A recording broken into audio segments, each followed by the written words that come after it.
Blazing screens, chaos unfolds, crimson law, tales retold, anime wars, blades collide, justice screams, nowhere to hide. Crimson law, judgment reigns, shock critique, breaking chains, blood red ink by the blade, true release for silverhead, elven face. Elven face. Neon skies, warriors clash, pixel worlds, honor smashed, battle cries, vengeance near, crimson's wrath, all shall fear. Thunder roars, the verdict grim, mechs explode, lights grow dim, bloodlines torn, broken dreams, crimson law, silencing screams. As heroes fall and villains rise, shattered dreams and severed ties, stand and fight, the time is nigh, rising up to do what's right. Crimson law, judgment reigns, shock critique, breaking chains, blood red ink by the blade, truth unleashed for silverhead, elven babes.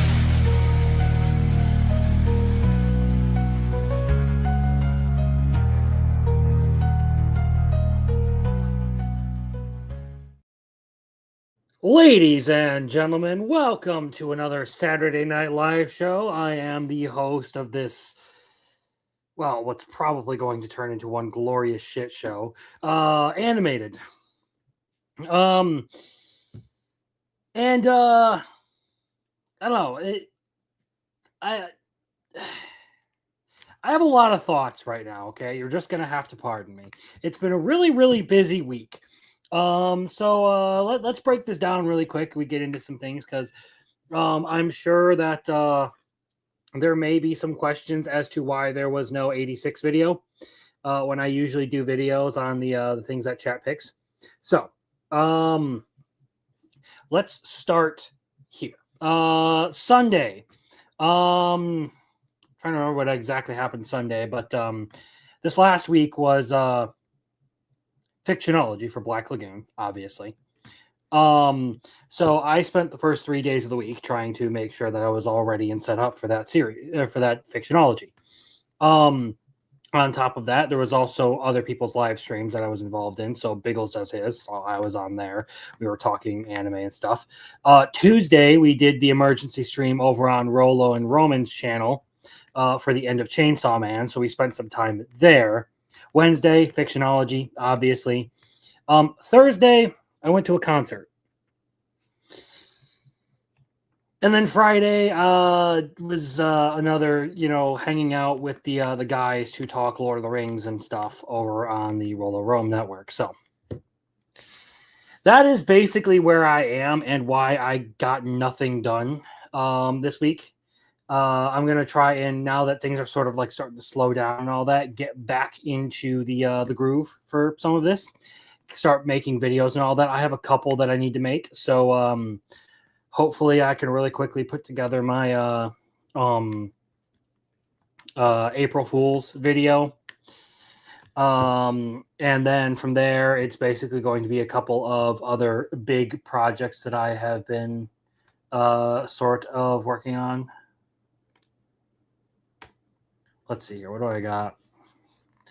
Right, I got the Isekai tier list, the Freerin video, and a couple of other big projects that I'm going to have to take care of here over the next couple of weeks. So I'm going to try and get caught up. There will be an 86 video. I'm not going to slack off on that. I do want to make one on that because I feel like it actually deserves my attention. It's just I have not been able to do any of that. And if you see the lights flickering in here, there's still a bad bulb, and I just don't want to get a ladder out to fix it because reasons. Anyway, so schedule for tonight. Obviously, it's going to be, the winter open mic night for 2026.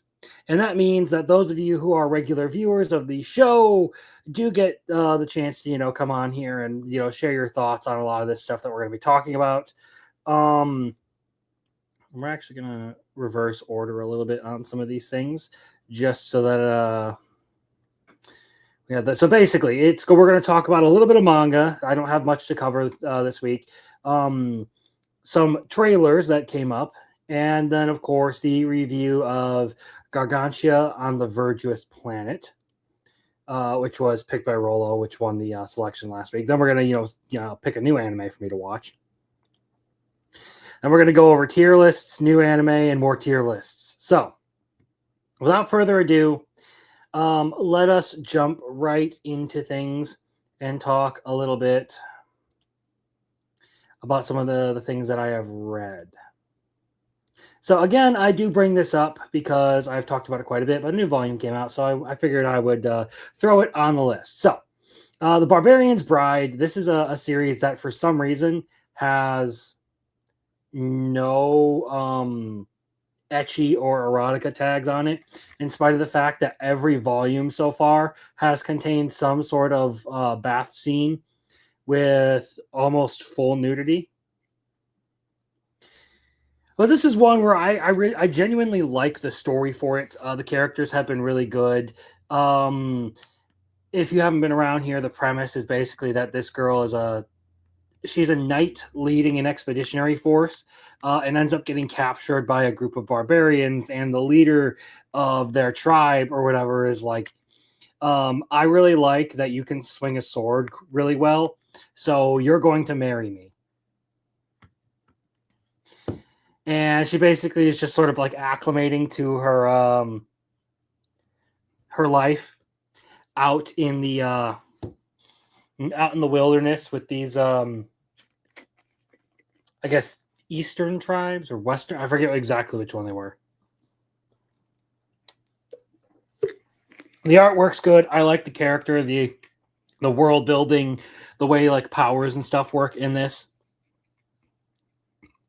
Genuinely a good series, and I've said quite a bit about it, so I'm not going to say too much, but they have kind of started talking about some really like crazy like foundational lore, I guess, for the series, and we're getting some the volume basically ends on a cliffhanger with potential conflict coming. So there's some interesting stuff going on. I think it's worth a read. Very well worth a read. Same with this next one, which is actually a brand new one I picked up this week. And this is another one where I actually do have high praise for the artwork. So, this is an interesting one. And this is called They're Still Being Shaken This Morning. And as you can see here, it doesn't have very many members, but it does have a pretty high rating right now. And I'll get into that in a little bit. But here's the premise: is every morning at 6:58, commuters hurry onto the train at Sakuranomiya Station. For the past few months, a tentative romance has been brewing between two students from different schools. The young man is easily flustered, always stealing a glance at the young woman, but never making a move. Much to the disappointment of the other passengers who have been cheering them on in secret. Will this budding love story ever blossom? So effectively, the premise is that like there's a group of people who are monitoring this sort of like romantic situation going on between the two characters you see featured here. And most of the dialogue is done through three outsiders texting each other because they basically formed a group to communicate their thoughts. So you have an old guy who is like a department head at his company. You have an office lady who is sitting there just fucking drooling over the misunderstandings and the tension and all that. And you have a university student who's a playboy who's sitting here talking about how like all the different ways that they could get their romantic setup going. So to be very clear, they both have feelings for each other, and they're both like intentionally doing these things to like try and prompt contact with the other. But they're both very, very shy about it.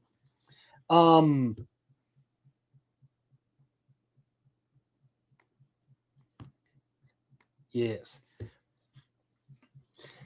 And basically, the art style for this one actually really good. Like it's impressively good.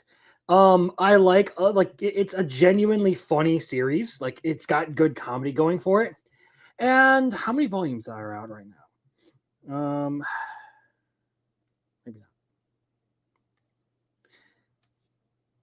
Either way, the whole premise is that you basically just have a bunch of people who are like a stand-in for the audience, literally dissecting every situation that these two high school kids are in, like just waiting for them to do something, waiting for some progress, waiting for them to get together.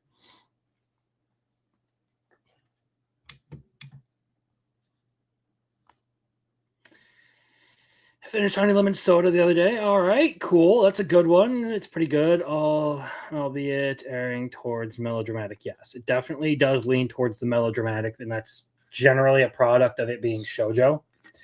But overall, still a good series, and I'm looking forward to season 2 of that one.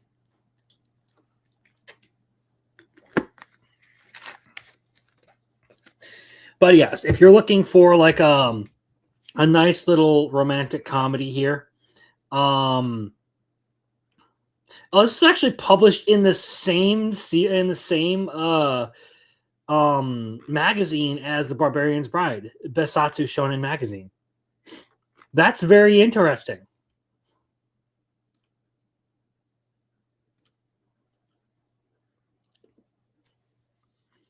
How very, very interesting. Anyway, there's only one more thing that we got to read over for the night. So we're going to switch over to talking a little bit more about Mushoku Tensei. And I have really, really, really been enjoying this series. I'm about 10 volumes deep now. So I have been introduced to, through bonus chapters, obviously, characters like Nina. And it was really funny to listen to the parts of the series where like Nina goes after Rudius only for the whole bodyguard instance to happen. Also watched the movie Belle from Mamoru Hosoda today. It's a really interesting take on Beauty and the Beast. Nice. So yeah, Mushoku Tensei. I'm not going to comment too much on it, but I've really liked a lot of the content that they've covered so far. I feel like there are certain things that the anime definitely does improve on, but some of the cuts are like regrettable that they had to be made because there's actually some cool content that they cut, like bonus chapters, interludes, all that kind of stuff. And they really, really, really try to convince you of certain things that are revealed in season 2. Or convince you the opposite of things that are revealed in season 2. But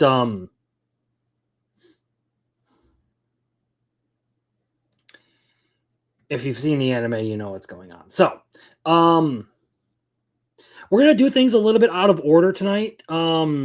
Because I have some things in here that are like one person things, and then the rest are like things that everyone can go over together. So we are going to go over the review for Gargantia of the Virtuous Planet here. We'll do that, and then I will put the link out for anyone who wants to be a part of the show to join on, and we can talk about trailers and what we think of seasonal anime, as well as what's coming up with this next season. Did I hit the wrong button? There we go. Can close these out. All right. So, in terms of anime, all right. So, Gargantia on the Virtuous Planet. Like I said, this was recommended by Rolo, and this is the one that won last week. So, I gave this a 7.5. And now there are certain like issues that I do have with this, but overall, that means it's a pretty good series and one that I would think is decently watchable. So let's dive into this. Short, effective, and right to the point, this anime is a decent example of how shorter stories, or how shorter anime can tell really effective stories. 12, 13 episodes of this, and you've basically gotten the full picture, and it doesn't really need any sequels or anything. It's just about, summed up everything that it needed to. It does it really effectively. It doesn't indulge too many things that it doesn't need to, so it doesn't leave a bunch of plot threads lingering at the very end. It doesn't get too intricately deep into everything that's happening, and in all of that, it's a pretty enjoyable experience. Shorter anime like this can still be good. Not everything needs multiple seasons.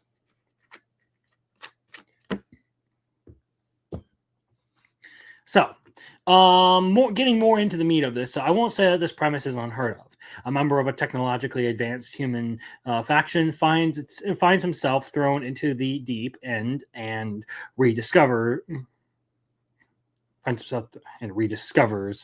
his humanity among people he deems to be more primitive.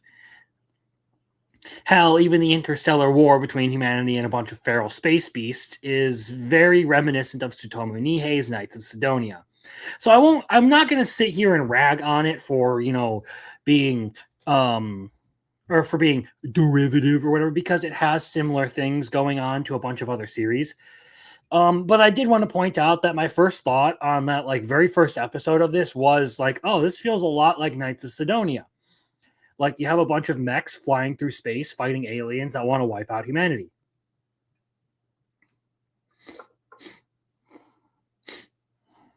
Cool. And then of course you do have, our main character Leto getting dropped to Earth and kind of figuring some things out about about his own worldview and how everything he had believed up to this point wasn't necessarily true. So, nonetheless, Gargantia is a solid anime that delivers a good story all around. It does a good job of balancing the fish out of water elements presented by Leto, with him actually filling in a role in his new home. So there's one of these things where like you can sort of like start to blunder in this area to where like you have to figure out how to make your character feel like he actually fits in enough to not cause a ton of friction that would make everything, grating to watch, but at the same time not make him fit in too well to where it feels like, well, there's really not much difference in the culture. And this one actually does pretty good in that department. As a series, or just as a character, you kind of get to see a little bit of both, where Leto is he's clearly out of his element. He's clearly trying to adjust to everything that is going on around him, but he still has some things in which he does pretty well. It takes him a few tries on some occasions to actually, figure out what it is that he's supposed to do for these jobs. But like the whole fishing episode where they have him, dive and take the net and start capturing fish and everything. His first attempt by just letting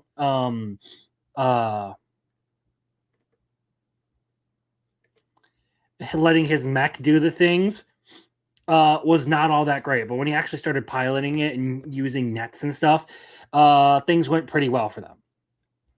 It's that kind of balance to where like he's actually getting the hang of things and not just fumbling his way through and only useful because he is from a hyper advanced civilization. Like he actually is like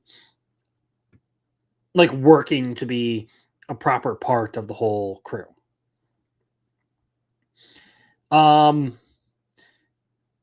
Overall, some points of progression do feel a touch questionable to rush. Like there are some things in here that I guess don't necessarily get the support that I think they would have needed to be more effective payoffs, but the overall quality of the writing is still good. There's still good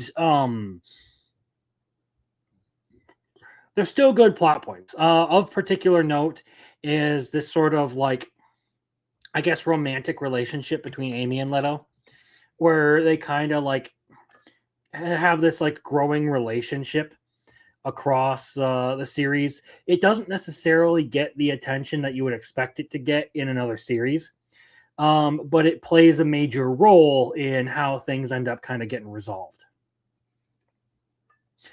It has a little bit more focus than you would expect, but not enough support for that focus to really be justified. That would be the complaint there.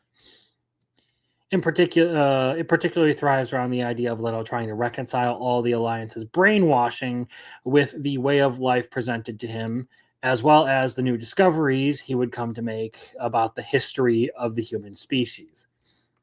So there are certain things in here, like the in and of itself, like him sort of like realizing that there is information that was withheld from him or just completely ignored by the Galactic Alliance. That in and of itself is not the problem. That's more so it's the way he tries to come to terms with that, like how quickly he discovers it, how quickly he's able to come to terms with it, how quickly he's able to process all that stuff.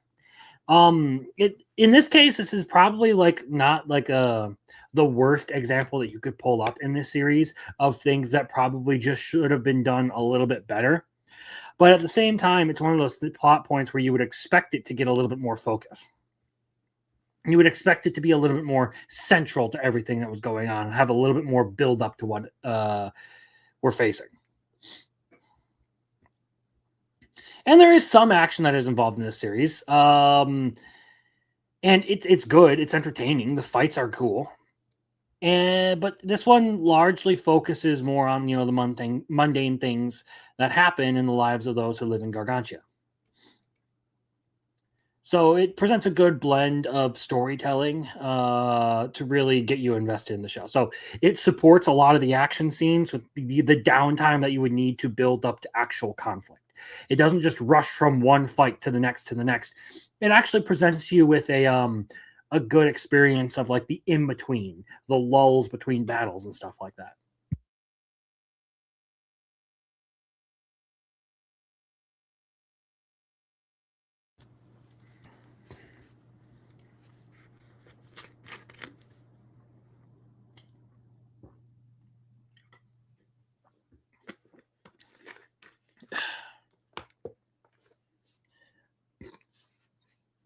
So overall, a solid show. However, there is one glaring problem with the series, and that is the fact that it takes a very overly pacifistic view of some of the conflicts that go on in this show. And some characters get really upset when Leto would actually consider the destruction of his enemies a good thing. And this is one thing that particularly irked me early on in the series. So, some of the salvagers from Gargantia get attacked by pirates in this. And now someone comes to Leto to request his help in saving their people from pirates. So he goes in and completely annihilates all the pirates that were attacking them. And they get upset at him because he killed the pirates.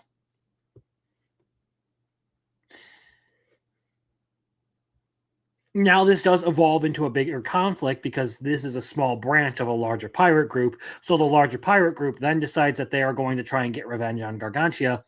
And there's another battle that ensues shortly after that, in which Leto does not kill anyone necessarily. He more so just disables their weapons, batters their ships and everything, and then kind of just, manhandles the leader of the pirates and tosses her around quite a bit. She doesn't die, though. She's just kind of sent packing. And that, in and of itself, is only really done because said pirates have to come to the rescue at the end of the series. Like, they have to actually play an important role at the final battle. There's really no reason for Leto, other than just people were upset with him, to have let the pirate captain go, especially after, these pirates were threatening to, take women as slaves, basically. Like they weren't good people. And everyone acknowledged that they weren't good people, but you're not supposed to kill them because that's bad. No, in this case, if you're being attacked by pirates, destroy the pirates. Make sure they understand you are not to be messed with, and they are far less likely to harass you.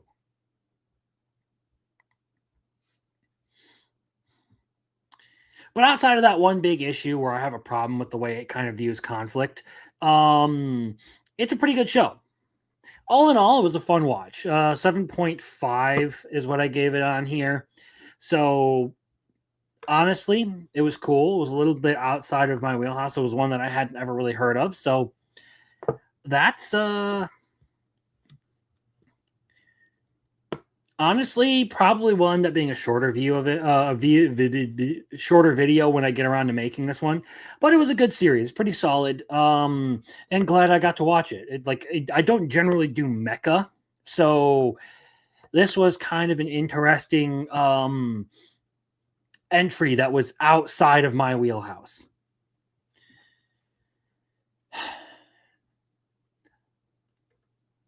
Come to find out, this was also based on a light novel. So, for now, we are going to. All right.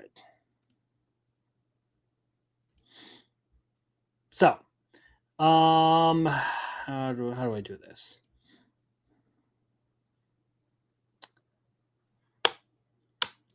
Hold on a second. I can do this easy. I don't need to fuss around. Okay. So, with that being said, we're going to do. I'm going to put the invite link out for anyone who cares to join. There will be an actual join process for people. Just to like you have to be someone that I recognize. Okay, someone that I can personally attest to. So like a regular viewer or anything. But otherwise, there is no big hoopla about this. So if you're interested in going over what we're going to talk, going over some of the seasonal anime and all that kind of stuff for the rest of the night, just sort of chilling, hanging out, now is your chance to get in. But while we do that, let's talk a little bit about this. So if you have suggestions for any more anime that you want to put on the wheel that you would like to see me review or like to subject me to something that I can complete in a week, preferably, please, people. Now is your chance to throw out your suggestions, and we will spin the wheel to see what we watch for next week.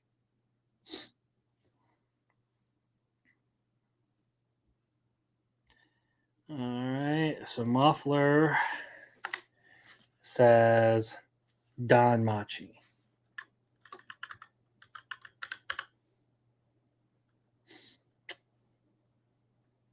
Jeremy says Comey can't communicate.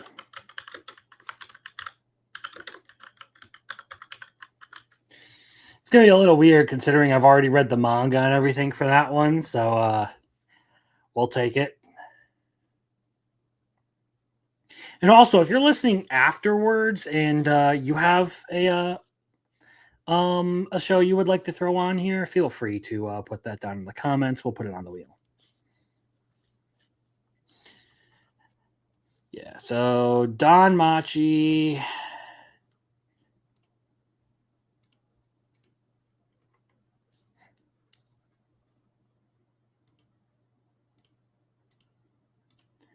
Still got quite a bit of stuff to do here. Still got quite a bit to go. All right. Yeah, and like I said, as far as anime and all that goes, or videos and all that goes, I'm gonna try and get back to it this next week. Get some stuff up for that. Vivi, all right.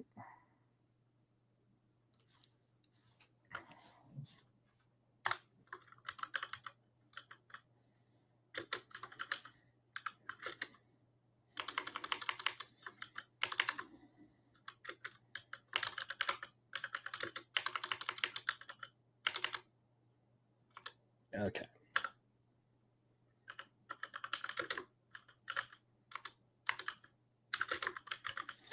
Then of course we do have Rolo for the $10 saying Akame ga kill.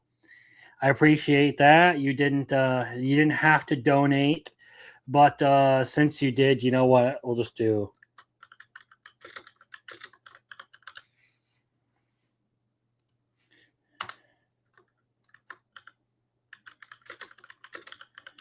We'll just throw that on there to since you donated for that one, I'll throw that on there since it's a $10 the second time.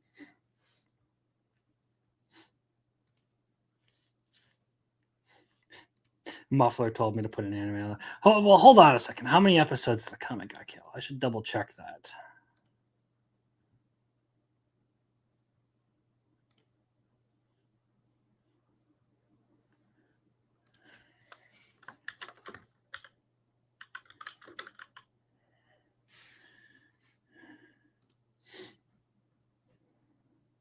$24. All right, I can do that in a week. That'll work. 26-ish. All right. Well, let's get to it. And of course, you know, the invite link is there for anyone who feels like they want to join and talk about anime for the season. So here we go.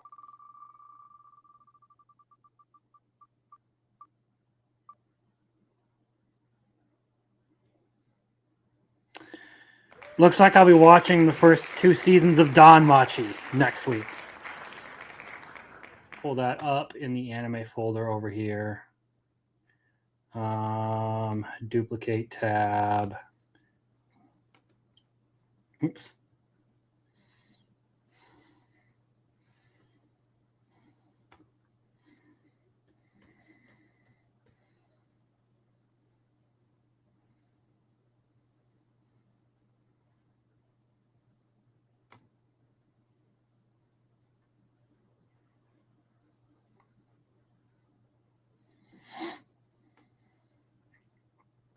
Here's what I'm looking for. Okay, there we go. All right, cool. With that being said, we are going to move on to talking about anime trailers and then seasonal anime. You know what? Maybe I'll just save the anime trailers for another week because we do have. Nah, I don't feel like it. We'll just go over them tonight. We'll just do it tonight. Let's see here.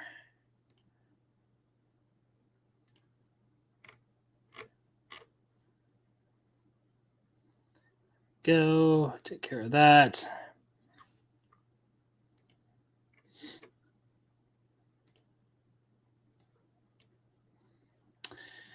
All right. Let's get started. So, this is one that keeps getting spammed on my timeline for some reason. The Cat and the Dragon TV anime trailer comes out July 2026. Studio LOM fantasy about the bond of a dragon who is raised by as part of a family of cats. So kind of weird, but we'll see. あらあらみんな兄弟がもう一人いたわ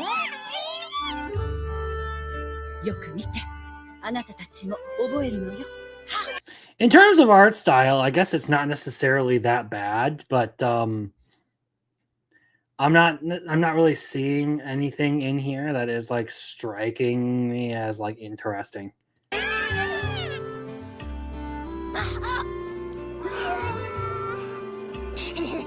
あなたはみんなと違う魔法が使えるようね私の愛しい子供たち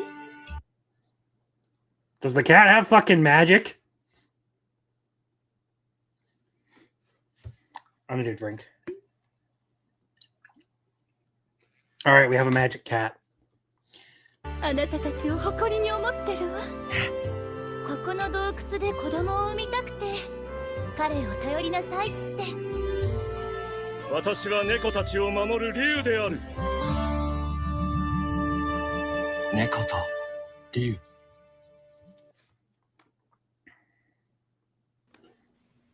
Sorry, I didn't notice you guys right away. How you guys doing? Cheers, Nostrovia, comrade. Oh, dude, I was just joking. Woo! Dragon. The cat on the left looked like Tiny Manicore from Adventure Time. Anyway, yeah, that's only the first trailer of the night. This is a series that I don't necessarily feel like I have any interest in, but it may be one of those where, like, I don't know, certain people who have, like, I guess an interest in, like, the cutesy shit will check it out. Calling on my dragon hatchling bros and, you know, the other one. It looks like a very wholesome thing. Yeah. Yep. Well, at least we can hope. Let's hope there is no hot elf in this one. Wait, Hopefully, what's that supposed to mean? Oh, I was about to say, hold on. Don't we want hot elves in anime? I want hot elves everywhere. It depends, Crimson. What if it's Behineko? I want girls to wear elf ears in real life. Good. Fair enough. All right. We got a couple more to go here. So let's continue on with the junk food series. There's like 3 of them in here that I have to go over that like I've never heard of and don't feel very confident that they're going to be good. But how about one of those power fantasy series? So Is that Bastard? no, this is from overshadowed to overpowered. That looks like Apparently, this is another straight out of Bastard. Like, this looks like very generic looking castle is what it looks like. yeah, which is what Bastard is like kind of does. Like, it's just all bullshit. It's funny, but it's ridiculous. So apparently the synopsis that they have here is fantasy about a mage who failed to become powerful but reincarnated 400 years later. He's now the strongest sage around. I hate when that happens. I hate when I get reincarnated as an overpowered wizard. I hate it when I accidentally build a shelf. All right, guys. That time I accidentally built a shelf, that would be a ridiculous anime. That sounds great. But over under. Truck-kun? Yay, nay? I don't think this is going to have any sort of like Truck-kun or anything on this because this looks like straight fantasy. He's just going to be a wizard getting reborn in the same world. It would be Wagon Coon if it would have been anything at all. It's like, no, horse-drawn carriage-kun. Yeah, fair enough. Yeah. If that happens, dude, that would be fucking hilarious. Well, he gets reincarnated.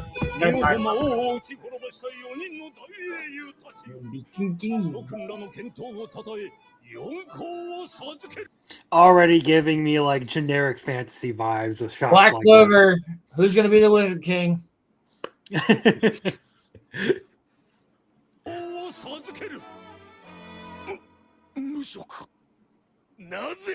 Mushoku Tensei. I was about to say the same thing. He's like, Mushoku. Wait, this is Mushoku Tensei? Mushoku Tensei. He's like, wait, what?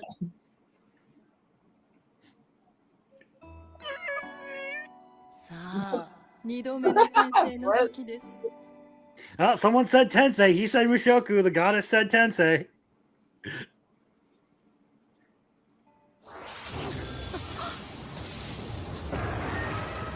Oh, God. Oh, the Black Dragon. At least it's not a CGI dragon. Let's say that. Like, at least the Facts. animation on this kind of looks like they are like trying. Blue Eyes White Dragon. He kills it. Failed sage is a cat. Yeah. Okay. Academic domination. Yeah. Yeah. Most definitely generic fantasy slop with this one. Funeral? It gives me the impression of like it's like Black Misfit Clover. at Demon King Academy, or just like some of these random ones where it's like a powerful figure in the past, and then like, you know, they get reborn and then they're even more powerful. Like, yeah. Anyway. keep it. It's generic. どうやら僕は全盛期だった頃の魔術の力をそのままに。 Like one of the things that I don't care for in like how they do this is like the magic circle thing is very rarely done in an interesting way. I like that Mushoku Tensei never used them for spells. Like when they start conjuring stuff, they literally just conjure the element rather than like producing a magic circle that just pops a bunch of stuff out. Oh yeah, you're talking about Well- like, Doctor Strange type shit. Yeah, but like the way it's used in other animes is other properties is much better. Like Witch Hat Atelier, there is magic circles, but it's entirely different. And then the same thing goes for Mushoku Tensei when you're talking about like, you know, seals and stuff like that. I mean, I gotta say the same when it comes to Black Clover. It's a little different. Frieren also uses a lot of magic circles, but not every spell requires them. Like remember, Ubel's cut spell does not use a magic circle. Well, yeah, same thing. Zoltrak though does. Yep. So like there are varying degrees to which like it does that, but as soon as I see people start depicting magic like this, I kind of start to have a problem because I'm like, all right, so how good are they going to do it this time? Not.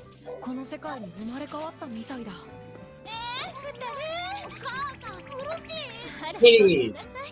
Okay, Popeye. we have we have MILF. We have MILF. We enjoy that. Can she be my mommy? She may love her son a little too much though. Oh, that's his mom? That's Yes. his mom. He called her Okasan, which is mother. I'm okay with it. 魔法学院に行けば God, dude, they sit on the table, bro. Yes. Like, holy shit, them some titties, dude. Holy mother. Oh, God. Holy mother of mother. Pilgrim, MILF spotted, I am summoned. I didn't realize Gandalf was into MILFs.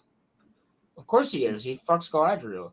No, I'm kidding. But 学院に行けば魔法の Stop. We don't want to, don't put that out in the ether. It'll happen in the Rings of Power if you do. you know they already think that it happens just because he calls her my lady. So you know they already think it happens. I may have to Don't give give this them a any watch. ideas. Don't give I'm them not. any They ideas. already have the ideas. That's my point. する手がかりがあるかもしれない。今度こそ魔道の頂へ。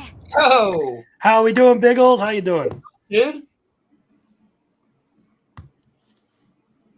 Can you hear? Testing 1, 2, Mike Niner. Hello. This is what's Hey. There he goes. There we go. I was about to say Earth to Biggles. Earth to Biggles. So whenever I log into StreamYards now, it takes like a minute for me to actually know what's going on. That was happening to Roman last night with the new update on StreamYards. Yeah, I don't know what it is, but StreamYards completely hates me now. So I just moved and my internet is like 100 times worse than what it was. So I don't know if I start sounding like a robot, just let me know. Oh yeah, we'll beat up on you for sure if you start to sound like crap. Don't worry. Sweet. Wouldn't you like appreciate to it. know, robot boy? Generic Magic School. I like it. Yay! ここがクローネ魔法学院Look か。 how you good. Oh, Generic. so great. This dude just has super speed too. Generic dude that's good at shit. ユフタル様さすがです Does he have there's a one redhead. Hot elf, hot elf detective. Hold it! Okay, hot silver-haired elf. All right, you know what? I'm gonna watch this now. 'Cause look at the fucking titties. She got fucking rings on them titties. Like Oh, you're she supposed to did. grab her and lead her by the fucking tit. You could tie a rope in between both of them and just kind of, you know. I'll drink to that. You know what? I'm I'll watching drink it to now. that too. Cheers, It's gentlemen. got silver hair elf with massive fucking jugs. We're going for it. Yup.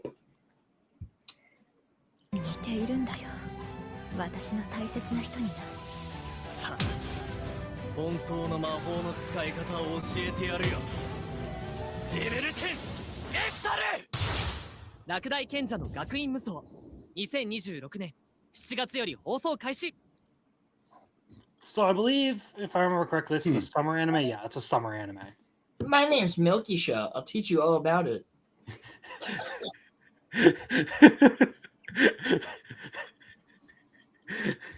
The milkshake brings all the sages to the yard. You know they would make a name like that, and you'd be sitting there going like, "Come on." I mean, this season we had a character named fucking Flum, so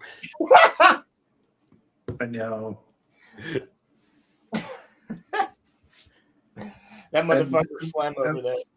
What was the other one? Milk tank or something like that named after Milk Tank. What was it? All right, Whitney. Milk Milk Tank, I choose you. It's just some Yeah, I was bitch gonna with say fucking Milk dick. Tank. milk dear, dip, open up something your like that. You ever seen some of the Pokemon names they come up with now? It's literally just like you'll catch a new Pokemon, and you'll be like, that thing looks weird. What's that called? And it just says retard.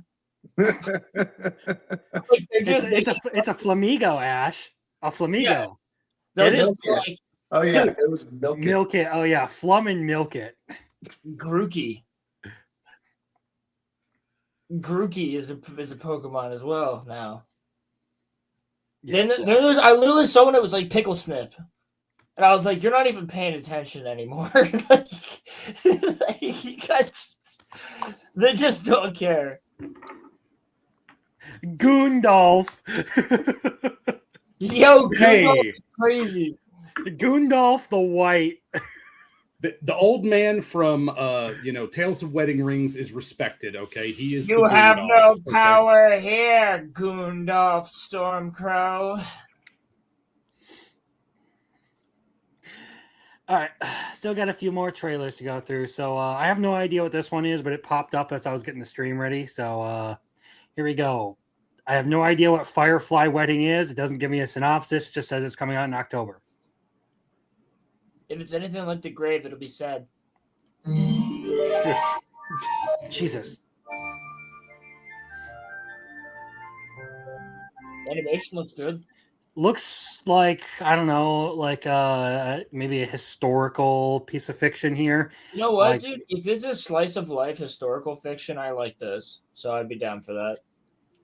Probably, I don't know, we're probably looking at something like わずかな私 early Japanese history. ある日何者かにさらわれた Oh, no, she's getting abducted. Never mind. Okay. That was so paradise, but not. we're already getting into some crazy stuff. So who's the rich dude who's about to buy this woman? George Well, definitely Clooney. not that guy. Yeah, that was a cool color palette. Or maybe not. Maybe he's just gonna kill his way out of there. All right. So this is definitely shoujo. This is definitely I love the serial killer kind of stuff.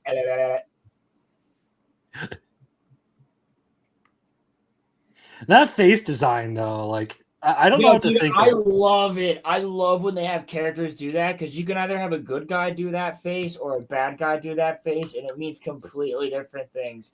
It's like when it's a bad guy doing that face, you're like, oh god, oh fuck. But when it's like Juzo Suzuya in Tokyo Ghoul doing that face, you're like, oh, he's about to fuck you up. You know what I mean? Like it depends on the character. I mean, even Bakugo from My Hero, same thing.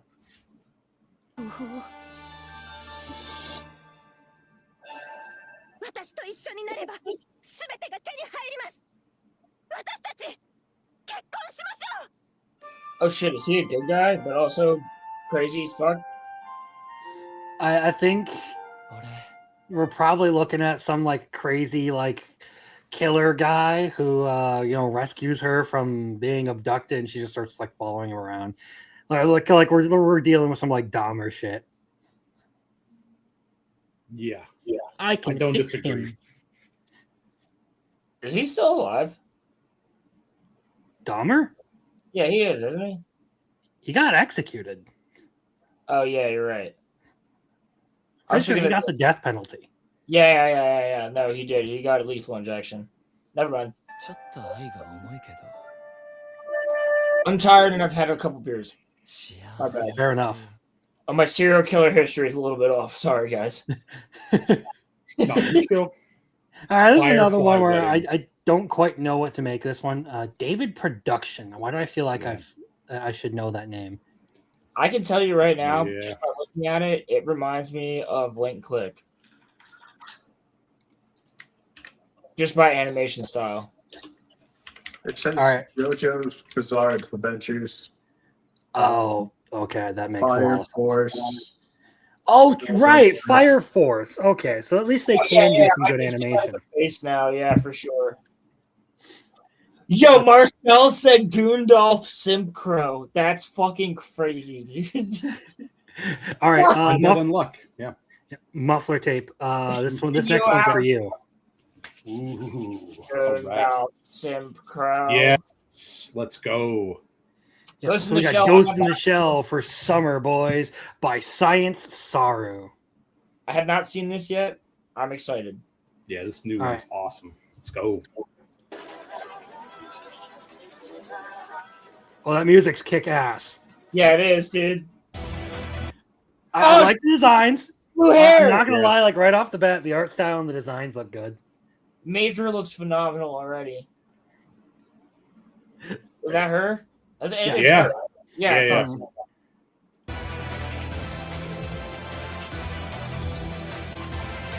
They all look great. Yeah, like a lot of these designs, like I really like the art style for this series. Like it looks good. It's distinct. It's something that like sets it apart from all the other things. Is that Yes. Masaru? Is that his name? The guy who has like a small nose? Or am I wrong? I wouldn't know, Marcel. Fair point, Marcel. Marcel. I don't know. Her hair was violet, but I like the cobalt blue. Well, it's not quite cobalt, but I like I think this is supposed to follow the manga art style as close as possible. So, like, it's probably closer to the manga. to be it. honest Looks with like you. the manga colorations, yes. Why does the robot have a mouth? What, I do not know the answer for that. don't fucking ask the question. That's I'm super just gonna funny, ignore it, but I'm just sitting here like, why does that thing have a mouth?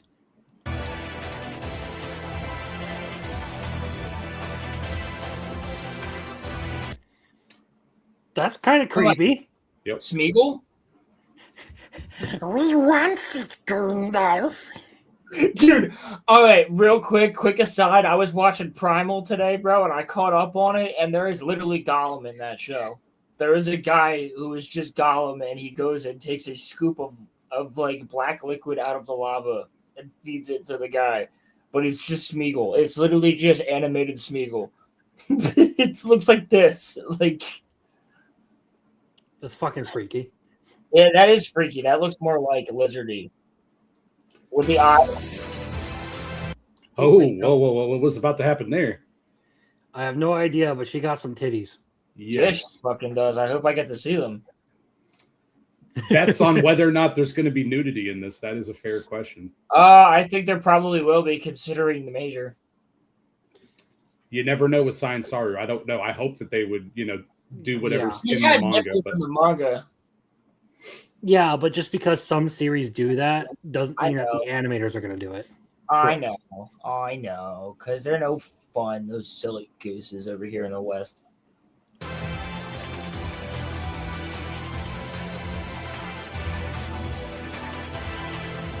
The animation looks amazing, but I would expect Yeah, nothing less it from really does, dude. I'm excited. Science Sorrow.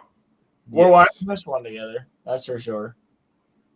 Muffler, are you changing one of your titles What do you mean?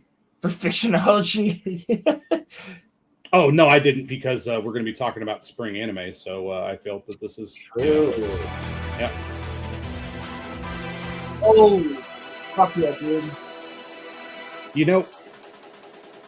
Regarding the mouth, it could be because there was a lot of humor in the original manga, from what I've heard, and so there could be some weird, funny stuff like that in there. Even though it doesn't make sense, there could be some slapstick kind of elements involved or something, which would be nice. So I've seen a lot of like panels from the manga. There is a good amount of comedy, and it's like way different. Not like extremely different in the show. Not the way that like obviously Berserk looks completely different, the 2016 version compared to the show. Like it's a completely different product. Like it's not like that. But it is definitely different. Just like Akira. Like Akira's manga is different. If you know what I'm saying. Mhm. Yes. Yeah. So it's not like it doesn't, or even more apt to those that are more in layman's terms. The Lord of the Rings movies compared to the books. That's kind of how it is. All right. So for the next one, show of hands, who here has seen Grand Blue Dreaming? Some of it. All right. Well, we've got a teaser for Since season you 3 have- that's also coming out this July. Wait, Rolo, Biggles, I think. Biggles hasn't seen it, or am I the only one No, that hasn't? I haven't seen it. Yeah, I haven't seen it either. So, for those of you who may not be familiar with Grand Blue, the premise is that it is a story about a bunch of dumbasses who get drunk and do stupid shit, and it is hilarious. College, let's go. We're going streaking. Pretty much. The third season here comes out for Blue Mountain July. State. So it's basically Blue Mountain State. Yes, kind of. Yes, kind of. Thank you. Yeah, I mean that. I wouldn't literally. know what that one is. So I know what Blue Mountain State is. It's not as raunchy as that, but it is still really funny. Okay. I assumed it wouldn't be as raunchy Well- yet. Usually, Listen, the first episode I think is the cookie race where they have Oreo cookie shoved up their ass and they run across the football field, and then fucking Thad eats the fucking or Reacher fucking eats the fucking ass cookie. Yeah, that's the first episode of Blue Mountain State. I'm pretty sure. yeah. You remember that? You remember the guy also when they're at they're at a party and the one guy tries to fight the other guy and he starts saying that he's gonna suck him off. No, he goes, You were right. I'll jerk you off, right? And he's like, whoa, this guy's crazy. He's like, that's how you win a fight. It's by telling. That's how you want to Right. fight. He's like, I'll do it right now. Come here. And then Craig goes up and he's like, yeah, I'll jerk you off. And he punches Craig in the face. Yeah. And he's like, why didn't it work? Well, if you're going to do it, you have to be serious. Well, what if he whipped it out? Well, I guess I'd jerk him off then. Yeah. Fair enough. all right. I have, oh no, actually I broke it. I was going to say I have Blue Mountain State, like shot glasses and beer glasses. では That was a こ good れ show. より山本慎一郎の童貞問題について議論する What are we looking at here? What? What is this? This is Grand Blue Dreaming. Yep. Okay. So you basically have a bunch of college dudes getting drunk and doing stupid shit. And as you can see in here, you have them, like in the この opening 童 here, 貞問題について議論する you have them trying to escape from their seniors. ご存 I forgot about this. Yep. Yep. There's a lot of stripping. 知全 They're 裸 all doing- They're all Also, favored. there's the hypersexual lesbian chick in here who's That is- constantly fucking gooning over the older sister. I need to watch more of that. I forgot. I stopped right before she got Yeah, fully it's introduced. purple hair back here who clearly has Uh, no shirt on. Yeah, clearly. I'm in. Well, I just rolled myself a cigarette, so. 青春ダイビングコメディグランブル今度の舞台は常夏の楽園パラオ南国の風に誘われて I'm just gonna pause that there for appreciation. This is the chick I was just talking about. This is the sorry, she's not lesbian, she's a bisexual. You have skills, sir. Good Well, job. they all are in college. Like, jeez. I That's- mean, that is good on the animator for the crease. yes. They do a good 誘われ job. て新たな出会いが待ち受けるグランブルシーズン3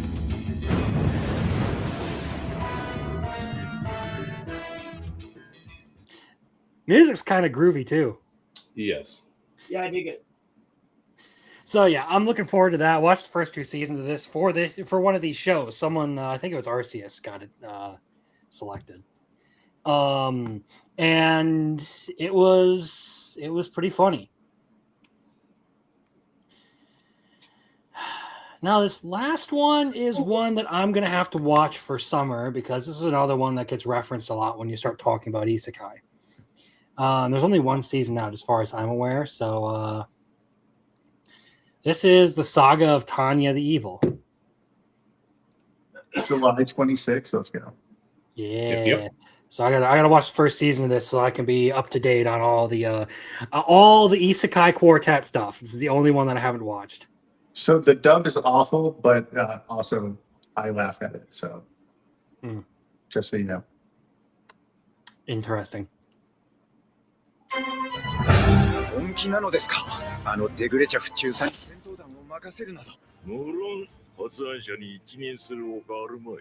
あれは幼女の顔。 It's kind of weird going like not being really into this series and seeing a lot of Tanya and the characters in Isekai Quartet where everything is like chibi art style, and then you go to this and they are not chibis, like they're actually going for like a proper like look to everything. Yes, it's pretty hardcore. I need to finish the season too. So I forget what her assistant's name is, but in this one, her eyes are like super creepy. The glutton. Yes. Yeah. I hate when the glutton's eyes are super creepy. No, that is cool. Oh, that's cool looking character. ようこそ我が戦闘団へ。 What? Yes, Hitler? she has a beef with God. Is more or less. And it. she has a beef with God and communists. She's Yes. Aryan. Yes. She's literally Aryan. Like she's like ultimate Aryan because her eyes are glowing. She's a dude that was reincarnated as a chick who's kind of, lolly German. A Japanese businessman gets reincarnated into like a World War I era world that has magic as a little German girl, and he gets really fucking pissed off at God because he doesn't want to be here. Yeah, and decides he's going to take it out on God and communists. Yes. And he can only use the spells by praising God. I would pay money to be a fly on the wall if Crimson could teleport back to 1924 and tell that exact thing to somebody. I would pay money to just to see the look. The Japanese are gonna make fun of this one day. I literally would love to see somebody just be like, "What the fuck are you talking about, dude?" Like, a Japanese businessman went back in time, turned into like, it'd be like, "What the what? What the? You get put in fucking Penhurst is what would happen. No. I just want to teleport you in there just to say it and then teleport you out. But I would just like to see the look on someone's face. Some of these premises are ridiculous, but the stories are still really good. I mean, honestly, even today, if you walked into a freaking old folks' home and explained that to somebody, they'd be like, "What the fuck are you babbling about, boy?" What's in Japanese? You're nuttier than squirrel shit, boy. Oh Lord. What are you babbling about there? So this is the chick you were talking about, how her eyes are really weird. Yeah. They're so creepy to me. It does look really like jarring as compared to the other designs. She looks like the fucking dog from Full Metal Alchemist. Oh, why would you say that, dude? Just stop. Because Cam brought it up because he's showing his mom that show, which is not fair to her. Oh, that's brutal. He's like, "We're one episode before that one." And I was like, "Oh, God." So episode 2? Did you warn her? And he's like, "Yeah, I told her it was fucked up." She was like, "Well, I watched Attack on Titan." I was like, "It's not like that." It's way worse. Yeah. You know what? I met the voice actor who played Tucker. And really? He's just like, "Man, I thought he was a good guy until I watched the show." And I was my God. He's like based on his lines, like he doesn't really admit to doing that. So he thought based on his line, like he was a good guy trying to like help the. Yeah, that does make sense actually. And then he watched it and he was like, "Man, I hate that character too." に対する不支持の表明です。あなたはなぜ戦うの？全速力で向かっていますが、敵戦闘機が先に接触します。座標通達 A8C6 繰り返す。I will say the animation is pretty good for this, although the art style, I don't know, maybe not exactly my thing. I don't know. There's something about like a lot of the facial structures that they have for these characters that just I don't know, makes it feel kind of weird to watch. I like the better as chibis. I know you like everything better as chibis. I do. So this wall's coming down tomorrow, and then behind the wall is literally like 12 boxes of Nendroids. There you go. Based. Yeah. Absolutely.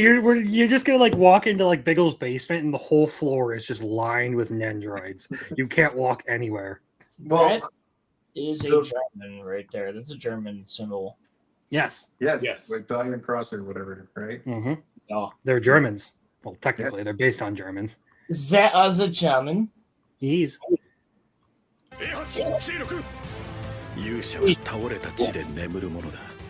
あの悪魔だけはあなた方の犠牲と and I'm pretty sure these people are communists. I don't know what gives me that impression, but I'm pretty sure they're communists. Fucking star. Oh, you think? See, the female face designs are fine, but the dudes have like massive fucking jaws. Like someone decided that they were gonna draw a bunch of Giga Chad memes for their characters. Every character is the based Freeman on meme. Bruce Campbell. Yes. Bonus points. 実はあれでもマシな部類でね。諸君は今や抗うか死ぬかを自由 Again, the animation for this looks good. Like the stuff they show in here. 君は今や抗うか死ぬかを自由に選べるのであるようこそ前線へ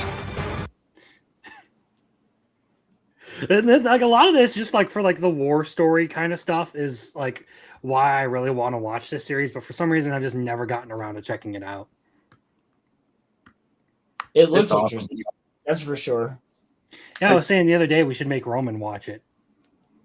This is I the think- first one I watched Yeah. after Isekai Quartet. Like I watched this, then Overlord, because this one was fast, or this one was quicker than Overlord, and then I watched Shorter. Overlord, and then Makes and then I sense. watched Konosuba, or no, then I watched ReZero, then Konosuba. Alrighty. 前線へ What do you think? 戦争の時間だ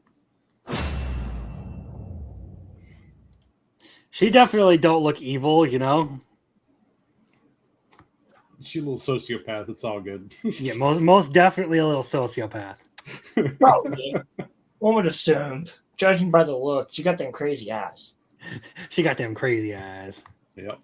Never trust All them, right. boys. Gentlemen, and ladies, because it works for you too. Never trust them if they got the crazy eyes. You can see it. You can see it in their face. That makes them more fun because you never know if they're going to stab you when you're done. It makes the sex more fun. It doesn't make a relationship more fun. Speaking from Who does relationships? What is this? We're Yeah, talking we country know mouse, we city know mouse? you're not into that kind of stuff, Big that's Ol. right. We I know forgot exactly. you get sad big you're ol'- into sad lap dances and women who will beat the shit out of you. Exactly. Exactly. All right, so we're gonna go over the last of winter anime tonight because a lot of this stuff has now wrapped up. There are a couple of series that are still going, but most of them are gonna wrap up on Sunday here or Monday. So Sunday we'll get the last episodes for Kaya, Journal with Witch, Polar Opposites, Hell's Paradise, and Clear Moonlit Dusk. Yeah, JJ Um, ended on Thursday. Yeah, and then My Hero Vigilantes, Scum of the Brave is going to continue. My Hero and Fire Force are going to end next week. Fire Force not until Friday. Okay. Yep. But hey, Crimson, I am going to have to go though. I know All right. this is the fun part, but I still haven't watched like any anime this week because I've been moving and unloading, and then tomorrow we're knocking down some walls. So, and then rebuilding That's it fine. because we got to extend the room now that the state can't do shit because we own it completely. Yep. Okay. Fucking All right, fun. have a good one. Dude, Later, be guys. safe. All right. Have, Bye. Sleep well, buddy. Have a good one. See you, Bagels. All right. I'm not going to talk to like specifically about episodes or anything. Just going to kind of go over like the overall seasons here now that we're at the end. So, Frieren season 2. Honestly, I'm really happy with it, and I did predict that, like, right as the last episode dropped, we would get an announcement for season 3 or a movie. It was season 3, and I kind of appreciate that because that means we get it sooner, and it's going to be a full, like, an actual proper season of Frieren covering the Golden Lands. I don't know what that means. You will after we do the fictionology on this one. Yeah, I will soon. I'm just saying I Yeah. really can't say much because I don't really know. Revolte, fantastic, super pumped. That last episode was fantastic too. Like I really love it. It was a good season. I was Yes, gonna watch it too, but I'm saving it for fictionology at this point. Yeah, that's totally fine, bro. I get it. Mhm. I would recommend this generally, but we're already going to watch it for fictionology, so I don't have to. Insofar as the season goes, I kind of explained that it falls in between two major arcs, in between the First Class Mages exam and the Golden Lands. Yep. So it doesn't have any of those like major high points that a lot of people will point to when talking about like where this series really shines. But at the same time, though, it does do a lot of like the small, like mundane humor of Frieren very well. It really does a good job of like it made like a massive deal out of the Hero of the South. Like it did a really good job with that episode. Yes. I like you mentioned Divine Revolte. Really good animation, really good fight there. Like the way they did all that. And then even in this episode where you had Fern basically perform an orbital strike on someone. Yes.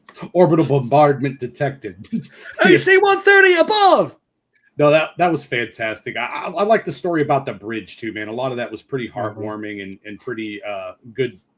It's always a good experience is the best way to say that. So yeah. I was laughing quite a bit at the Fern like really being pumped up over the pancake spell. Yes, she was like, "Oh, we're gonna eat good food for a change." You know, that's what I gathered from like, that. Yeah, I'll give you a spell that allows you to flip pancakes perfectly. And Fern like perks up, and Fern's like, "All right, you have." All right, he's like, "I also have all the ingredients, so you can have a nice, good breakfast tomorrow." And Fern's like, "I got a deal." And you just see Fern go. Yes, yep. It was awesome. So honestly, like I love Frieren. I think that Madhouse has killed it with their adaptation of this series. So really looking forward to season 3, especially with this cliffhanger we just got left off on with Denken going into the Golden Lands. The music for that. Yep. He's an interesting character. I want to see what he brings to the table this next season because the way they teased it, it seemed like it's going to be really awesome. So. Oh, dude, you have no idea what the fuck is about to go down. So, like, they did mention, like, in the series that he's going to visit his wife's grave and that he's looking out over his homeland that's been turned to gold. There's a whole lot more in there that we're about to find out. But, yeah, it's going to be good, but we got to wait until 2027 until we get that. So That's crazy. 2027. 200 years to build a bridge across a 5-meter canyon. In the manga, I believe the canyon's actually quite a bit bigger. That's one of the things where, like, I will say that they probably dropped the ball a little bit, but yeah, that's one of those details where it's like, okay, why is that a thing? And then you sit there and think about it, and it's like, I guess it's not really all that relevant. Besides, have you ever built a bridge? Solo from the appearance of it, he barely got help. I mean, like, you know, yeah. All right. I actually have built a bridge. One of those like Yeah. Da Vinci bridges or whatever they say, where you stack the wood in a certain way and you can just kind of walk across. Yeah, yeah. No. I mean, I literally made a bridge in a park for somebody's Eagle Scout project. Nice.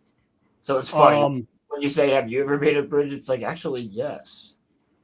It's not the bridge made of metal, though. That's a completely different fucking thing. That's awesome ass. So, Let's talk about the next most peak series to continue on into this season. Tojima wants to be a Kamen Rider. Kamen Rider. And I've talked quite a bit about this already, but I will reiterate the point that, like, aside from 2 episodes with a particular overweight idol, They were bad. Okay, I agree. they were not the greatest episodes, but everything else, especially the way this whole thing concludes, like, it's amazing. And I think that this one is criminally underrated for how much fucking fun Tojima is. Absolutely. Like, genuinely, this series should get more attention. And every time someone asks for anime recommendations or like what's an underrated show, I've been recommending this one. I like it needs the attention, it needs the love, it deserves better. And like, it actually kind of reminds me of what's it called? The one with it's like the bad guy from Power Rangers. That one. Loser Ranger. oh, Sure. I mean, they're kind of a similar thing because they do sort of like both stem from like Sentai and Tokusatsu. Yeah. But this one's more so based on the Tokusatsu stuff. The like it's specifically Kamen Rider because it's in the name. Oh yeah. Whereas like just transforming heroes in general, like the Power Rangers or anything like that, are sort of a different side of that. Power Rangers are fucking awesome. Mm-hmm. Anyway, I don't know if we talked about this to you, Roland, but effectively the premise of this is that we have a dude who spends his whole life training to be a Kamen Rider, which is like to explain the lore. Oh for that, yeah, like, no, I watched some of it with Muffler. Oh, okay. So you've seen a little bit of this. Yeah. Yeah. We showed him a little bit. All right. The one thing I would say would dramatically improve this series was if they gave the fights in this the same kind of attention that some of the other series up on here like got for like animation. That would be like the one notable holdback on the overall quality for the series. Otherwise, it really does play up the fun part. It's just like wildly entertaining. The slow-mo punches, a la Zack Snyder style, where you just see their face just crumple and stuff. They do have some good animation, but you're right. A lot of it may be like still frames and stuff. So you get a lot of impact frames that are pretty good. It's just, that's kind of a cop-out, more or less. So yeah, I get you on that. Yep. It's great. All right. Yeah, number 3. This is another one, Rolo. I think that you will probably like this one. If you like JJK and Hell's Paradise. I do. Sentenced to be a Hero. Yeah, dude, I've seen a lot about this, and I think I would like it. I think you're correct, because I just see a lot of shit, and I'm like, you know what? This looks fun. It looks cool. Looks like it could be a plan that I could watch. I really like the story that they've been setting up. And when it first aired, there was a whole lot of like talk about how like the first episode is like an hour-long montage of like fight scenes and stuff. But there was something in there that kind of like, I don't know, I saw the vision in a little bit. And I was like, I think this anime does genuinely have potential. Let's see how it actually plays its story. And I really liked what it did over the course of those 12 episodes. Totally. It got deeper into the conspiracies behind everything. It got into like some of the character stuff, especially when you get like Xylo and Teorita interacting quite a bit in the middle of the series and towards the end. Kivia as a character I found very interesting. And there were a couple of twists in there that were just like, holy shit, that's fucking wild. Like Spriggan and Rhino. Yes, I was not expecting that. That was so out of left field. I did not see that coming. That was like the final episode really did everything it needed to do. For me, I bumped it up a point because it was really well done, man. I was super psyched for next season. The thing with Kivia, like the entire team, I like a lot of this show, man. I really do. I want to keep the ball rolling on that shit. So. At first, I thought that the penal hero units was like basically just to keep an eye on dangerous people. But it would have made way more sense to just have them all, executed if that were the case. So it looks like someone who's higher up is specifically keeping them alive for their potential in throwing things off course. Yeah, there's interesting implications on that, especially when you have all these goddesses that have different abilities, and they're talking about at least 3 of them so far. We don't know Xylo's original goddess, like fully what her abilities were, but like the other, we know one, I believe, summons lightning. Okay. One has poison powers. One can see the future. Yep. One has the ability to summon or summon people from another world or revive the dead. Yep. One has the ability to basically document a bunch of information. I don't exactly know how it works, but that's the one we see with the guy in the last episode there. Yep. And then we have Teorita, who can create swords. Teorita. And I do really want to get a Teorita figure because she's hilarious, to be entirely honest. Like, as far as like the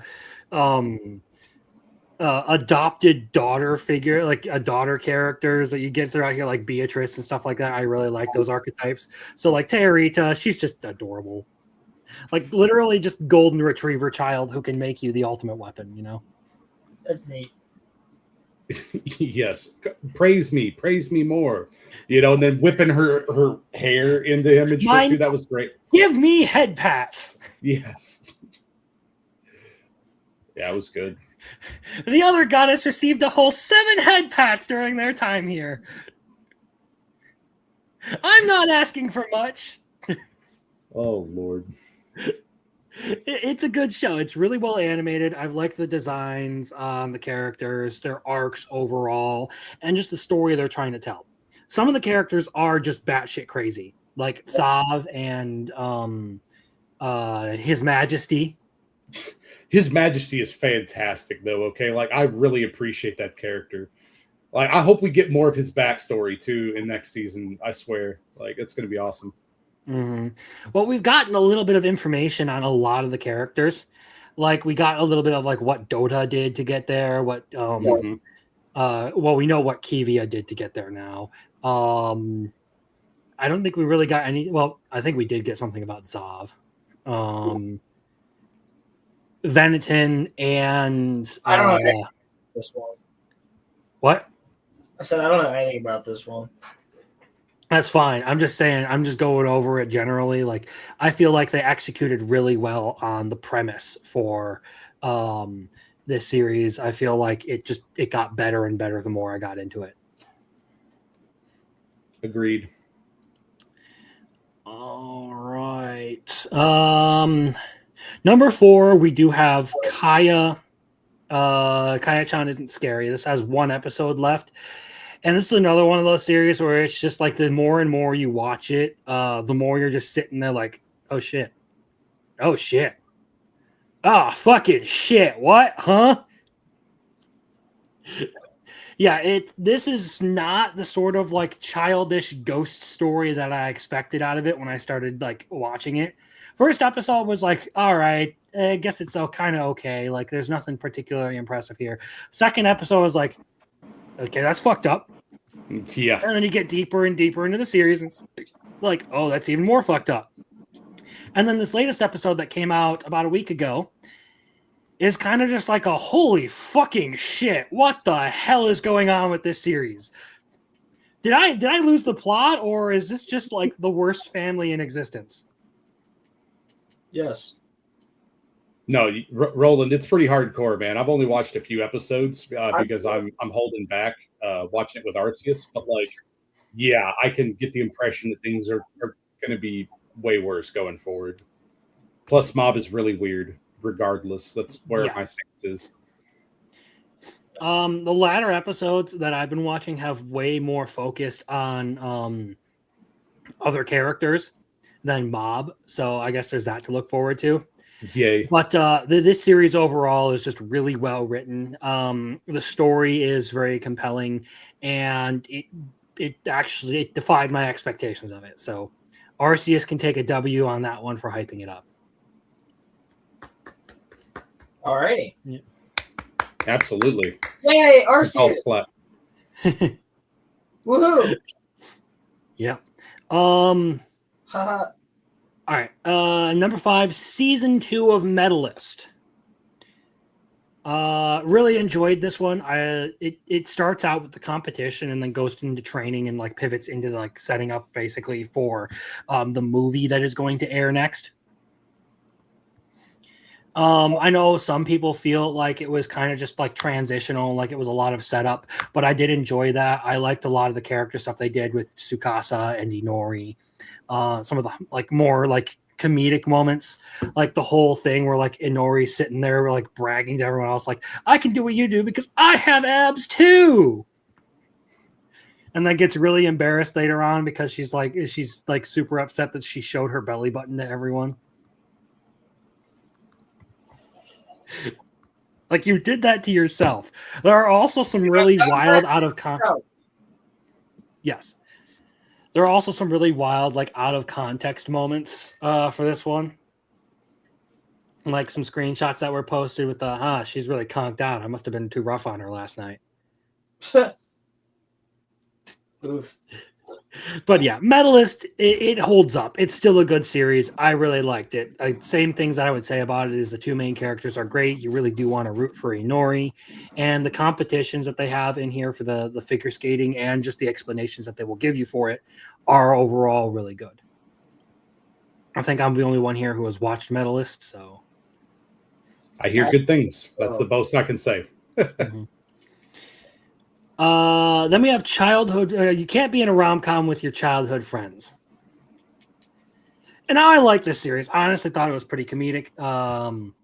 And for those of you who are on the panel who may not know, this is a series about a dude who has 4 female childhood friends who all have crushes on him.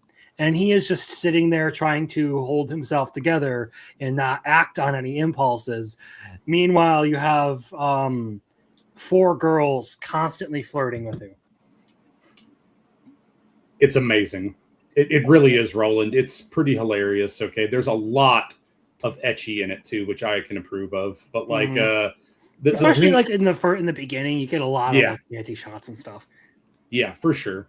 I made some funny gifs from this series because I thought it was really good. But yeah, man, dude, the way it ended though, I'm kind of sad because it seems like they probably there won't be any additional season because the way they ended it, the way they did. But I really enjoyed it. I thought this one was really strong.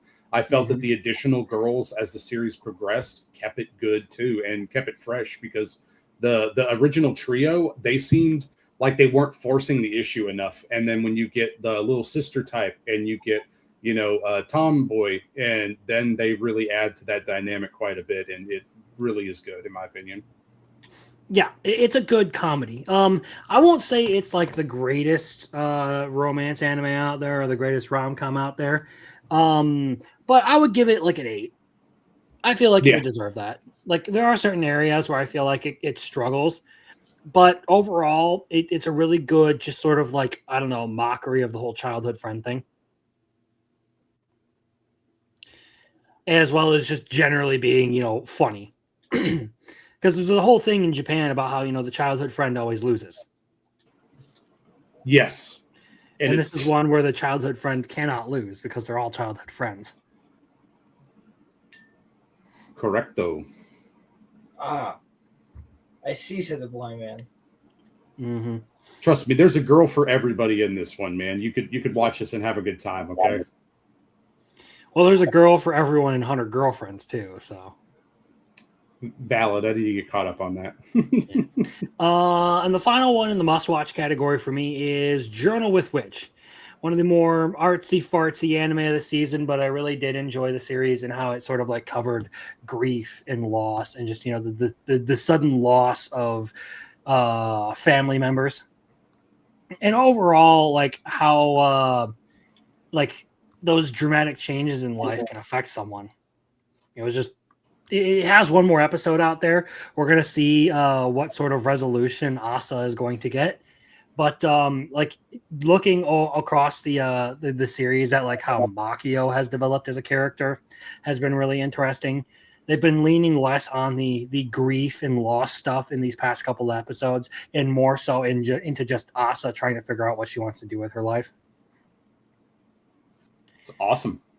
I know you started this. Did you end up getting like up to date on it, or are you still behind, Muffler? Yeah, this is one I'm still behind on. I've watched about 3 or 4 episodes. I think the last one I watched had to do with the sister, the adopted mother at this point, but the sister of the the aunt character. She was having one of her old boyfriends over and stuff like that. So there was some interesting dynamic related to that. And then I think they were starting up that whole like, well, what are you going to do type of question maybe around then too and stuff. So yeah, I'm interested in finishing it. I can't wait. I still think it's at least a 9 for me. The issue is that I just had too much stuff going on, and I'm going to binge it at some point. I'm going to really enjoy it too. Like, I don't think there's anything that would encourage me not to do it at this point. So, really quickly, thank you, Copied Kitty, for the $5.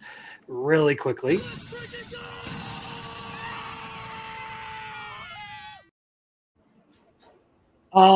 So as far as entries go, I'm only including 1 per person. So if you want either this or Death Parade on the wheel, you have to pick one.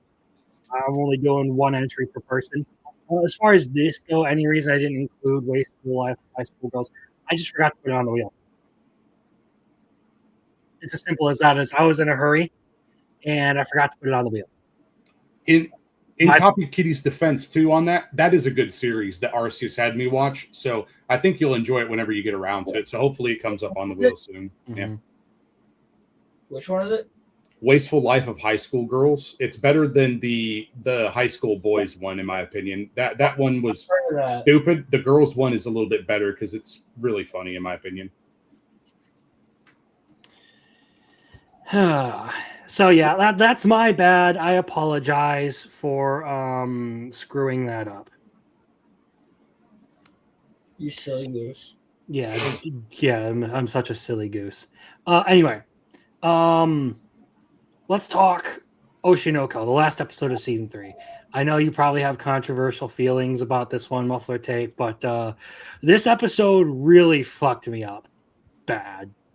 Like, it's such a good episode, bro. It's so good. Dude, okay, so I have a particular problem with, like, I don't know, like just parental abuse or neglect or anything. So, like, when we got to all the stuff about, like, Sarina, and, like, she's sitting there recounting everything that happened, like, sort of, like, really trying to come to terms with, like, her whole life. Like, dude, that fucking hurt so much. Like, that was brutal. Yes. It was just as brutal in the manga too. That shit made me cry. So yeah, getting really to this good. point really makes me feel like the way the ending goes down is even more of a betrayal of Ruby than Aqua. Yes, like it's so fucking awful that like you would build all of this up and then end it the way you do. But yeah, that part was really good. I do like that Aqua set up Ichigo and what's her name? Misaki, or what? Like I think her name starts with an M. It's the mom. Yes. Yeah. The adopted mom. Bro, her backstory was rough too. Like, I mean, but I liked it too. They did a really good job with that. It was really well done.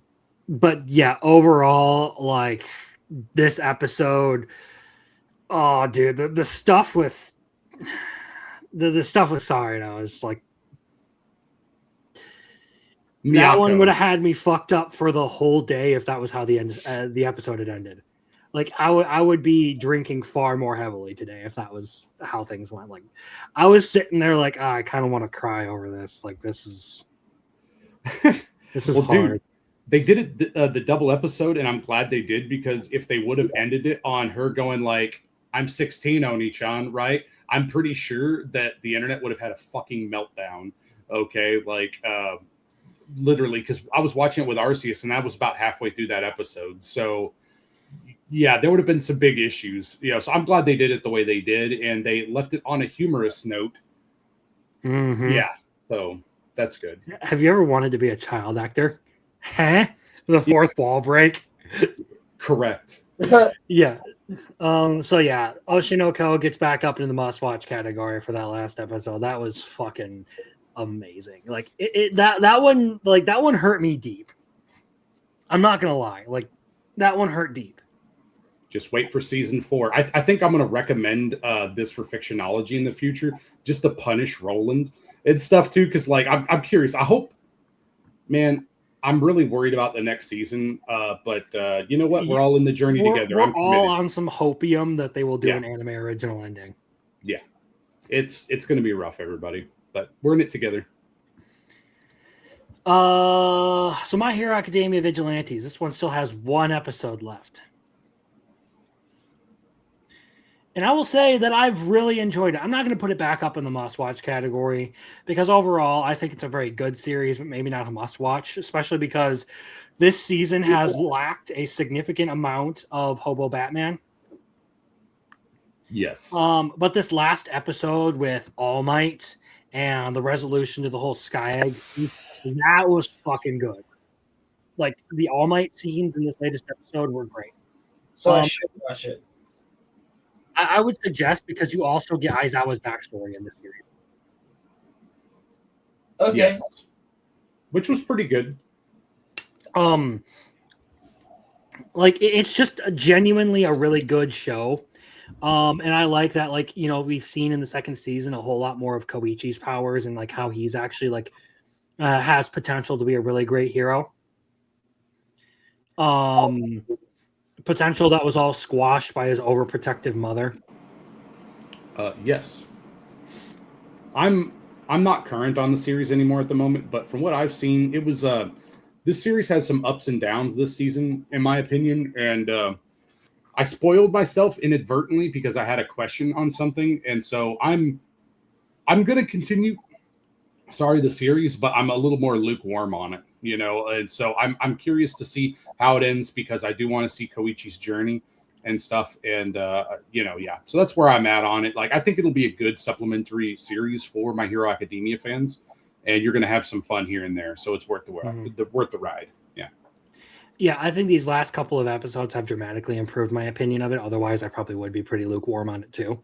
Yeah, yeah. I like the Captain Celebrity stuff. I've liked the Koichi stuff, the All Might stuff, and now that Knuckle Duster is back in the show, I'm Knuckle Duster's cool. Mm-hmm. Yeah, he's great. I didn't know he was out of the show. I didn't finish season 1, to be honest with you. So yeah, finish season 1. Season 2 is a little bit different because he's not around for as much of it.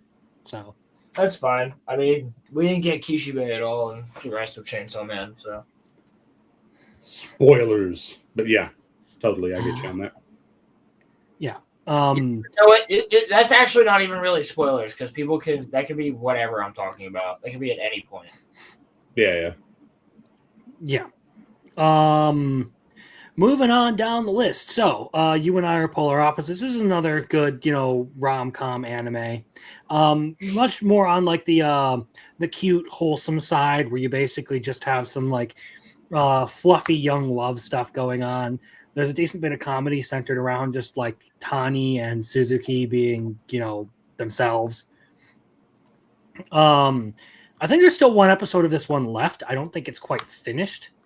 But I do think that this is a very good series. Maybe a lot of people who are My Dress Up Darling fans were talking this one up. I don't necessarily see it as being on the same level because I would like it to focus a little bit more on just the main two characters rather than doing all the branching off that they've been doing. Yeah, you're right. There's one more episode. All right. And fair enough. I mean, like, I've seen a few episodes of this, and the production quality is fantastic. You know, music is great. Like, the voice acting on the Japanese side is good. And then if you can tolerate, you know, Gen Z bullshit, then you're gonna like the dub too. You know, I mean, it's really fun. I do like the whole premise where it is following multiple couples too, like where you're dealing with multiple people that are polar opposites and kind of how they work their stuff out and like complement each other and stuff. So it's really fun. You know, it's a good series, and I think it's really well done. Mm-hmm. Then we have Scum of the Brave, and I'm finally caught up on Scum of the Brave. So after Yeah. 4 weeks of missing this show, I have finally caught up on Scum of the Brave, and it's been good. I've liked the development that we've got over the past couple of episodes, like with Indo and everything. We kind of learn a little bit about her backstory. I like some of the commentary you got from Yashiro about Jogamine. Yep. And just overall some of the like it's been interesting. This is another one where like if it got like better animation, it would probably pop off quite a bit because everything so far about it has been pretty solid. It is a little bit loosey-goosey on the plot as compared to something like Sentence to Be a Hero, because they're apparently written by the same person. Yes. But overall, still a solid show. Solidly interesting insofar as like the core plot of the series, the characters as they're written, like some of the interactions. I know a lot of people favor Jogamine because she's sort of a dumbass. She's really idealistic. She's very cute for that. And I like all the character interactions too. Like this one, the fact that it's two core, which kind of surprised me. I'm really looking forward to seeing kind of what happens with this whole Hokkaido arc that we're about to go on and sort of some of the revelations of this last episode. I felt that episode 12 was pretty good, you know, in setting up the second half of the series. Yeah, and this is another one that I would say, like, Roland, if you're looking for something to pick up, this one's actually decently worth picking up. Okay. Yeah. Word.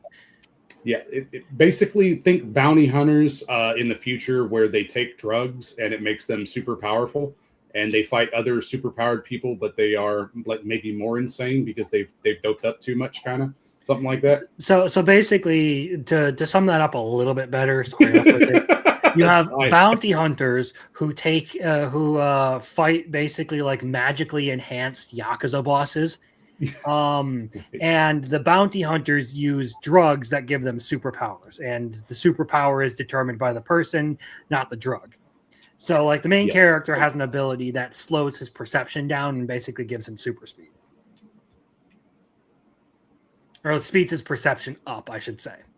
Some people have the ability to read minds, to teleport, to track people, to read power levels, all that kind of stuff. So like it's very interesting to see how everyone plays things, but control hands. Yeah, that was one too. Yeah.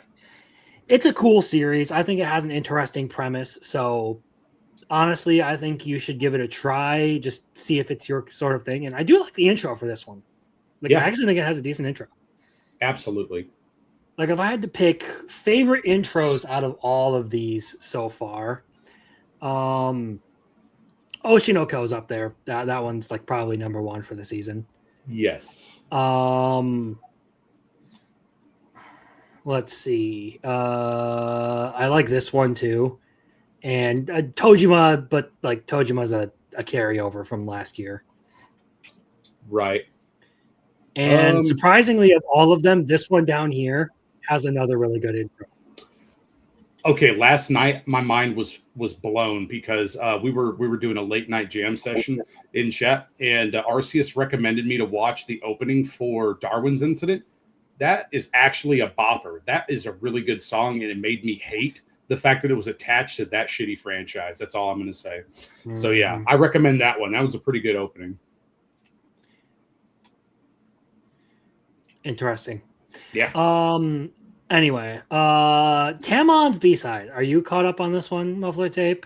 No, this one after the weird episode where he went yandere, I stopped because I basically stopped watching all the romance from this season at that point.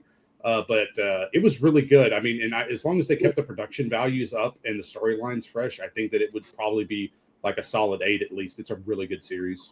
I think I would agree with that. It kind of ends like they're probably not going to continue it, even though it probably needs it. But I thought overall it continued to continue to have a good sense of humor. Generally played into like giving a lot of the guys in this band really good development. So like you get to meet all but one of them in this season. And I liked all of their characters and how like basically this one fangirl is the reason that they all start getting along better. Yeah, that's fair enough. Okay, she's the wonder, the magic maker. Yeah, 100%. But overall, like this is one where I would say like it's decently entertaining. It's definitely shoujo, but it's decently entertaining, and the music's actually not that bad. Like when they start like writing songs for the band and everything, they actually write the songs, and they're not terrible songs. Like they're not necessarily my thing, but they actually have some competent musicians creating the music for this series instead of just completely glossing over it and being like, yeah, we'll pretend that they're singing. No, when they do a concert, they actually sing songs at the concert. Yep. Yeah, I thought it was really well done for what I had seen of it too, and yeah, the opening is fantastic. I think the ending is probably pretty strong too. I can't quite remember, but I don't have any complaints with that series at all. I thought it was good. It's just, again, that one episode was very weird, and so it gave me an easy out while I was also getting overwhelmed by everything else. So that's the last episode does have a little bit of that delusional Tamon in it too, but that's because he's sick. Okay. Yeah, he has a cold and he's hallucinating. And it gets really creepy because he's talking about multiple Kinoshitas and everything. He's losing his fucking mind in that one. All right.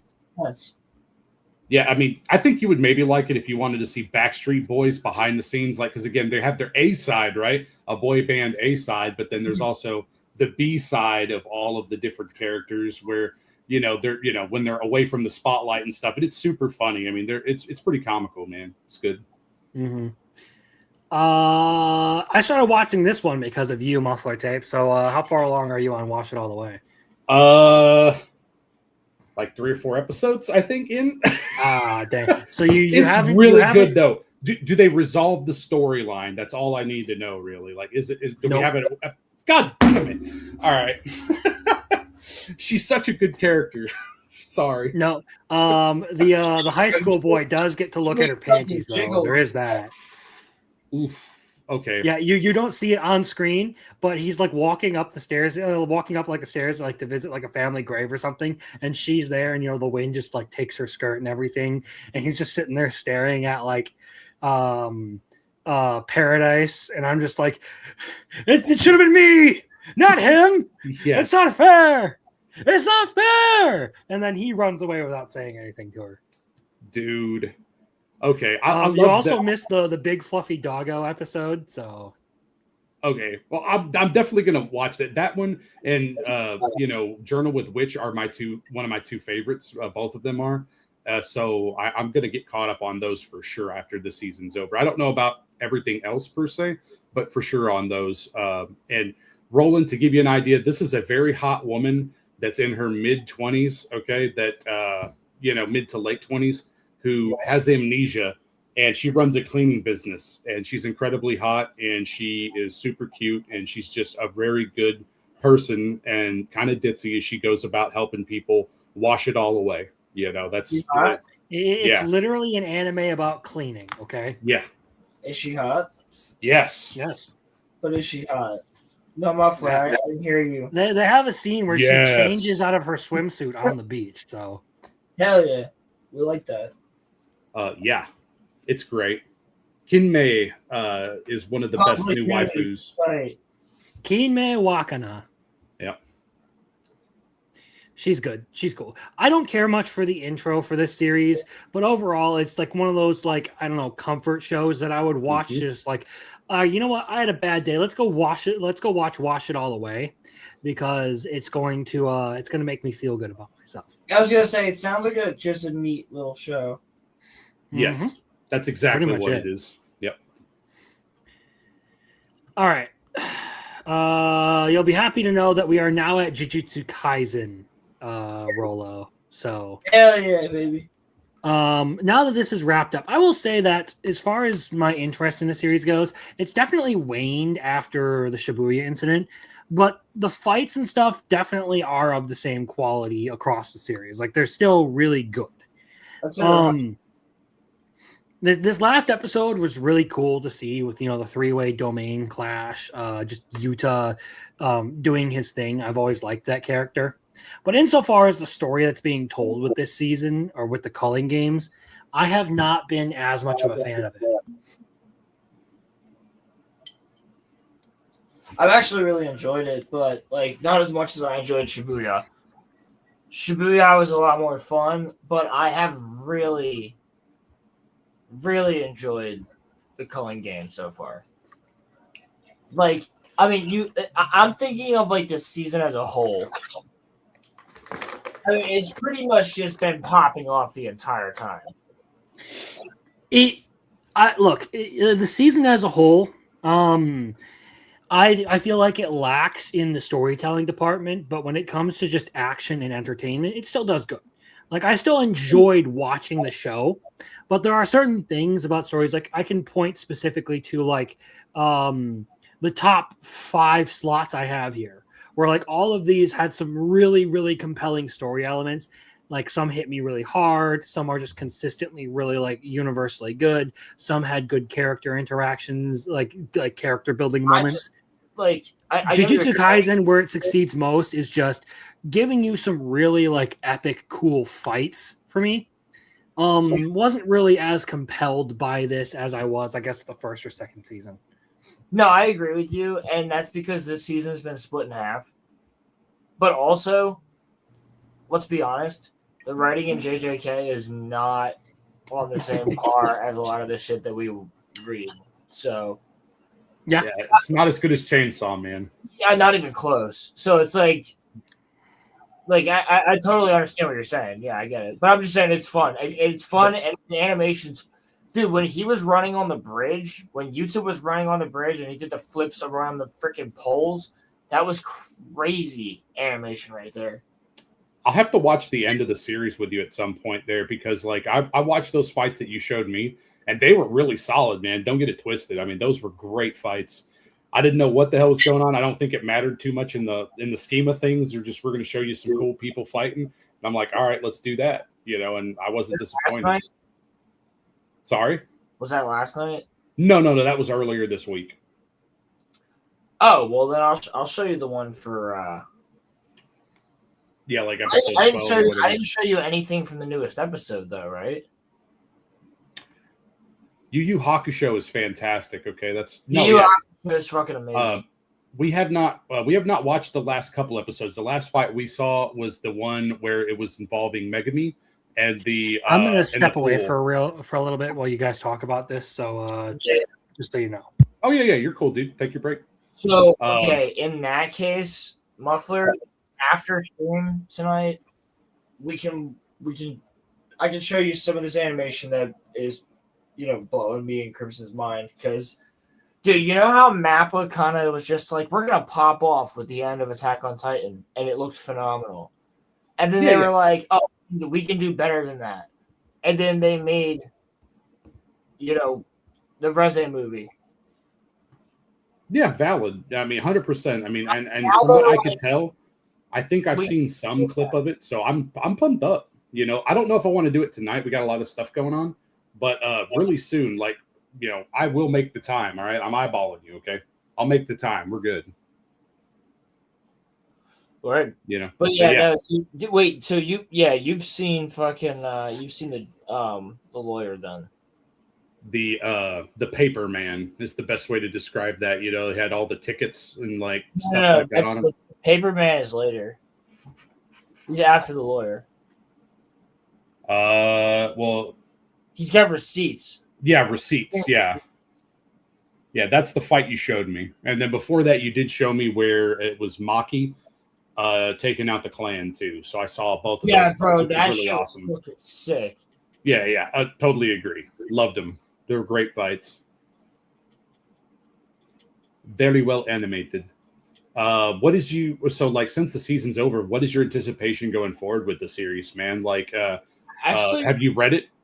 Or no, like, I have not. Okay. I plan on reading it, but honestly, what I think is going to happen is I was talking to Cam today, and he was like, "Yeah, so basically they were gonna do because they were gonna do a part 2 of the season.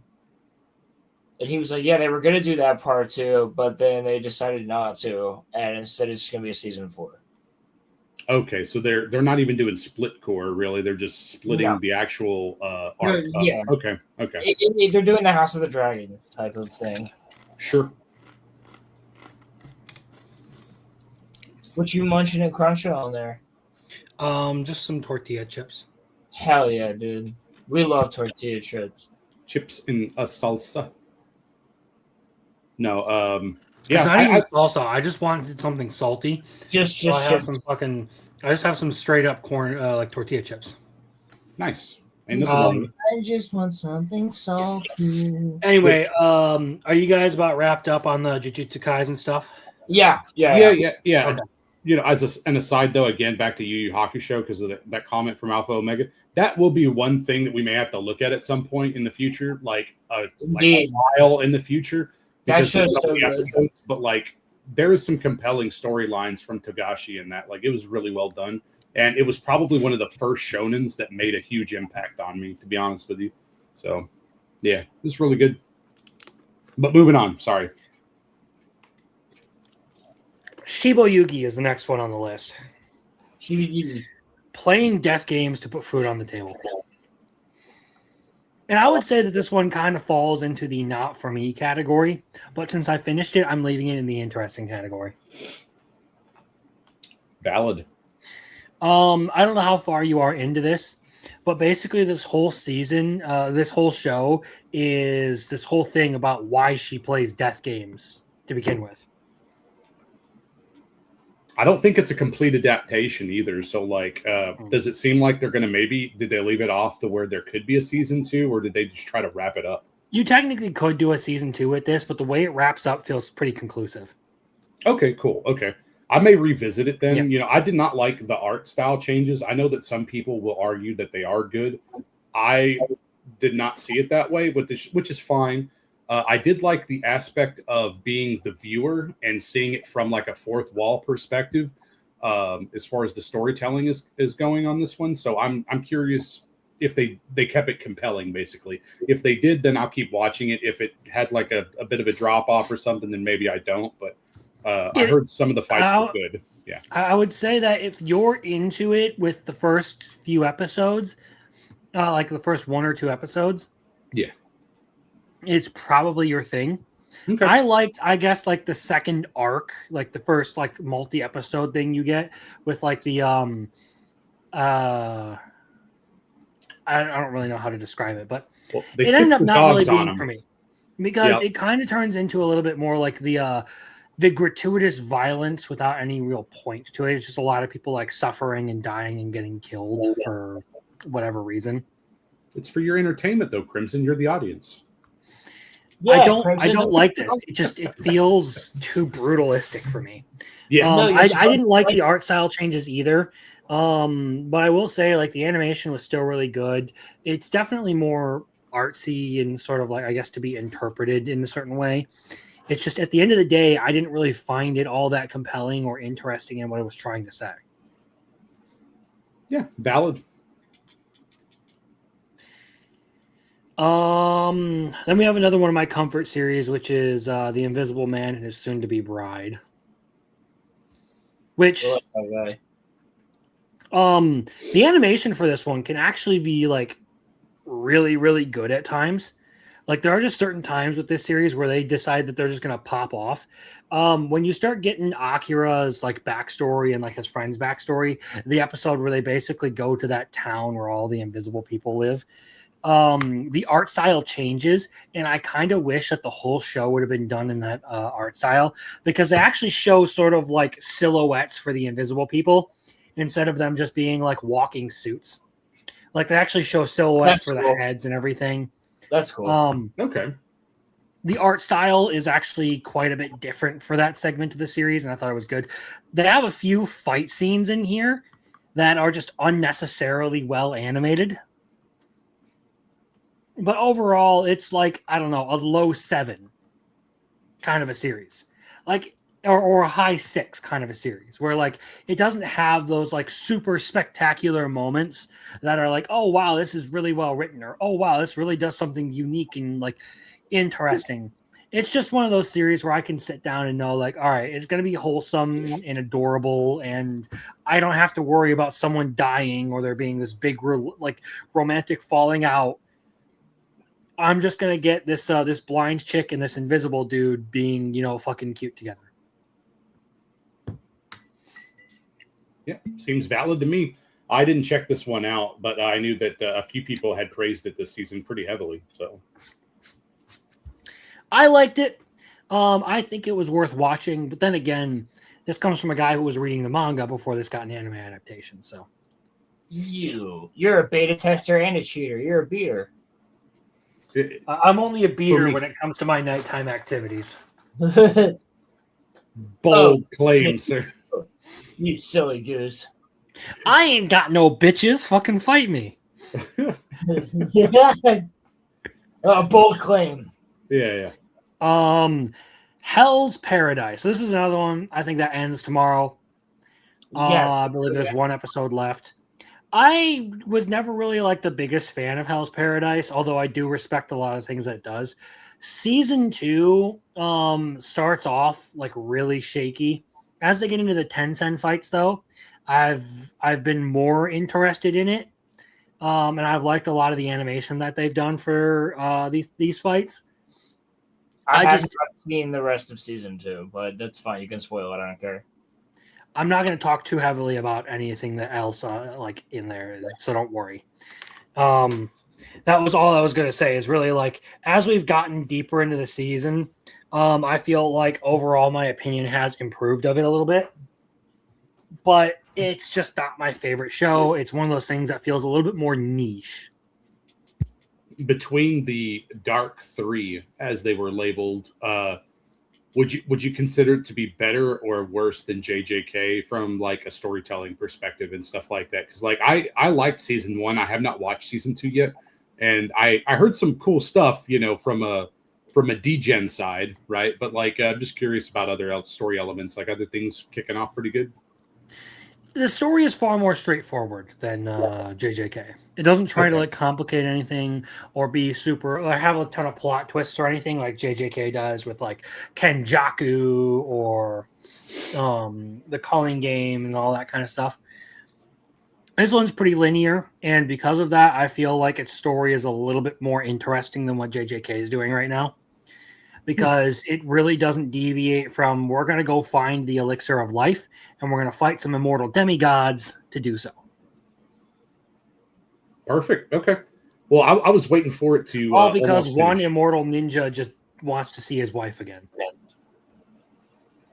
I can respect it. Yeah, I'll be watching this one eventually.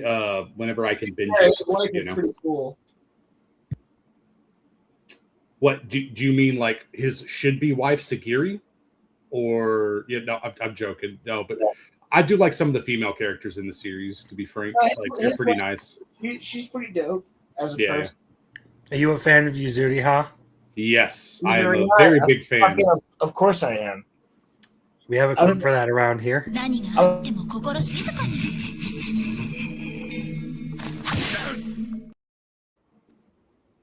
Yes.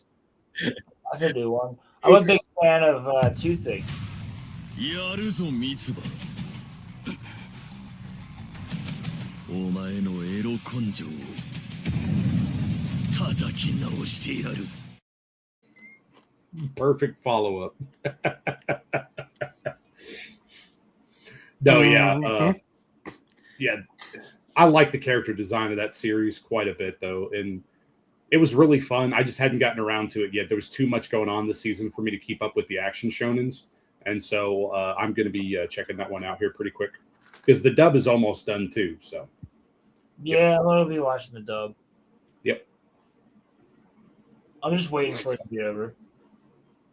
I still think Chainsaw Man is the best between the three, but I would personally put JJK as my third favorite, based on like kind of the fact that I like, you know, historical Japanese shit and stuff. So I really do like the whole, like, you know, Sengoku-esque era, you know, like 1800s and back type of thing. Like I really like the setting. So All right, all right. Have either of you watched Hell Teacher Nube? no, but I certainly was. Yeah, he was trying to cajole me into watching that last night, and I shut that down. I'm like, not right now. It's good. Yeah. Pretty episodic. Overall, very fun. I had a good time with it, but I don't think I would go higher than a 7 for this series. I feel like the ending here was kind of corny.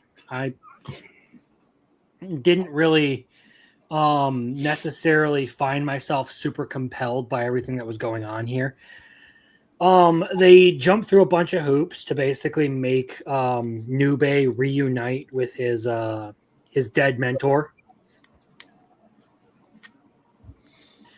And I just did not find it to be the most enthralling part of this. There are some really, really good moments in Hell Teacher Nube. I'm not gonna lie, there like genuinely are some really good moments. But overall, the series is fun. I like its episodic stuff. And it can be really, really well animated at times. But I do not think that it really surpasses a 7 on the overall scale because it does tend to be a little bit more shonen, on the younger side of shonen at that. So, Got some dead account in there. Okay, good to know. yeah, kind of. I wouldn't say that though. Like they don't do any stupid like lingo or anything. It's just that the storytelling really does feel like it caters to like really young teens or like preteens. Sure. Yeah, Like middle school age. Right. I wasn't trying to be too disrespectful on it. I mean, I know it's a good series, so I was just I had to, man. I had to throw a punch in there. Mm-hmm. And then we have the Holy Grail of Eris, which needs to go down here. The way the last 3 episodes have gone with the Holy Grail of Eris, it feels so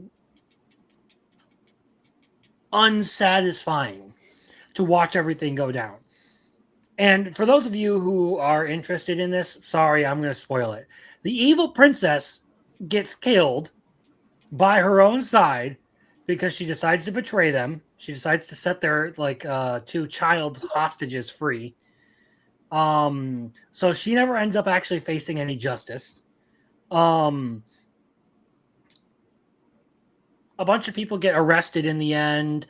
That kind of all happens off screen. And it feels terribly anticlimactic and undeserved, the ending that we get. It basically all builds to nothing. And I was not a really big fan of how all of this plays out in the last 3 episodes. It felt really like they were rushing to a conclusion. And you would think that in all of that, Scarlet would finally, disappear into the aether because she got her revenge. She accomplished her mission here on Earth. But no. She sees the white light and decides, nah, fuck that. I'm going to make everyone else miserable. What a detestable bitch. Hell yeah. That's I'm glad I dropped that series then. That makes me happy. Also, we find out the reason she's a ghost is because they gave her some weird drug that teleported her soul through time. That sounds like an ass pull and a half. Okay. Yeah. Okay. Yeah, it's weird. Overall, like I don't know. It's maybe like a high C tier sort of series. It's a villainess, so I don't necessarily find a lot of the villainess shows particularly amazing unless you get to I'll Be a Villainess Who Goes Down in History or Dad's Been Reincarnated. Those 2 are specifically really, really good.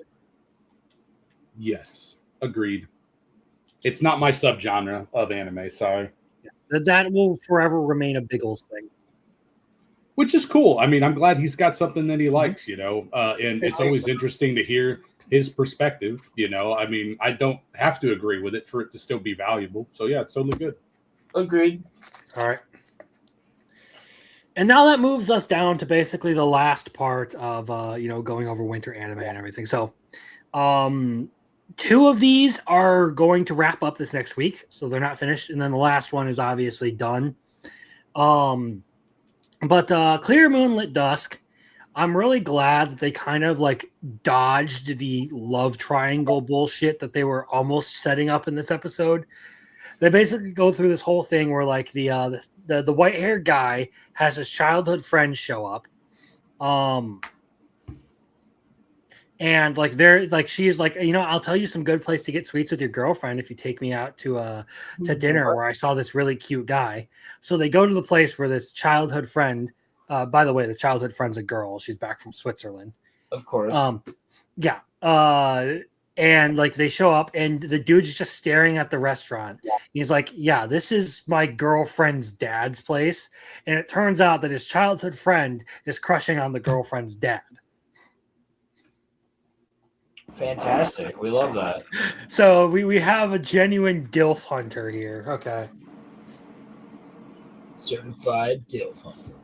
Not for me. Cool. No. Overall, though, like this is I'm actually good on that.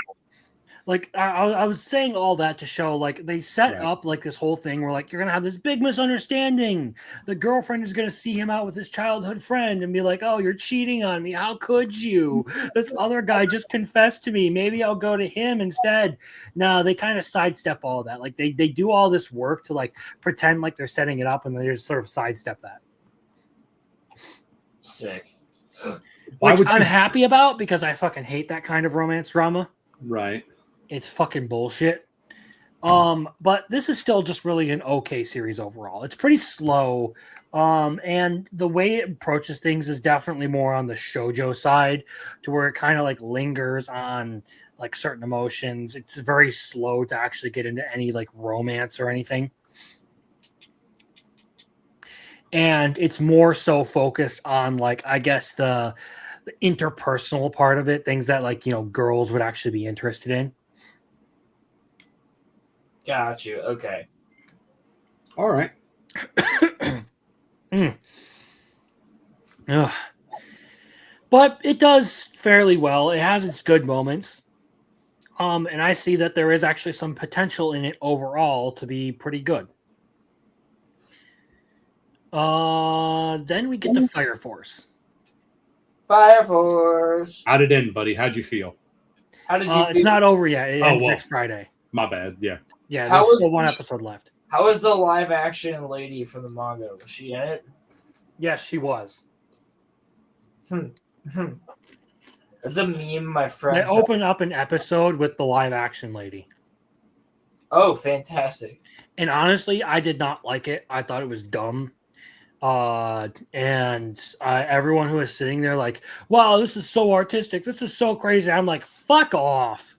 I don't know why it was a thing, though. I actually don't. So basically, the whole premise of Fire Force is this is a prelude to Soul Eater. Yes. And the idea being that that I did know. the entire world is built on the idea that there are 2 different aspects to reality. There is, the actual physical world, and then there is the world of ideals, basically, which is, what everyone thinks about reality. So, like, everyone has a doppelganger that is what people think of them. So, like, if you're a guy who is perceived as, like, the most evil person in existence, your doppelganger would be the most evil person in existence, even though you're not. Right. Gotcha.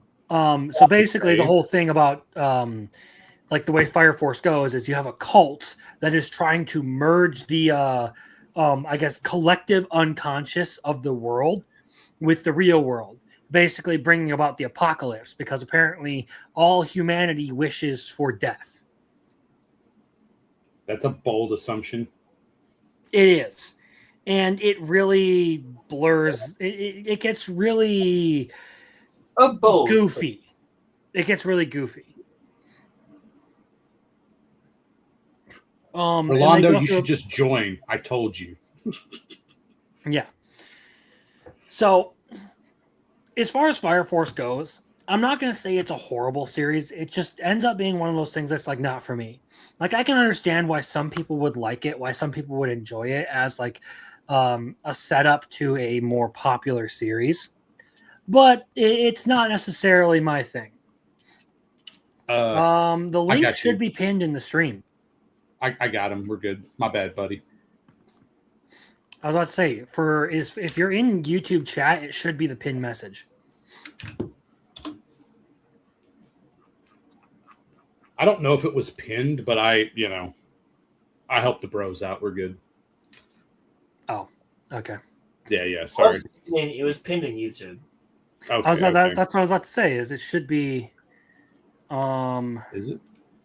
Yeah, Oh, I guess it is. Yeah, it's totally there. Okay, my bad. Yeah, I thought I pinned it so that people joining in late would be able to silly see. muffler tape. Silly muffler. Pins are for kids. Haha.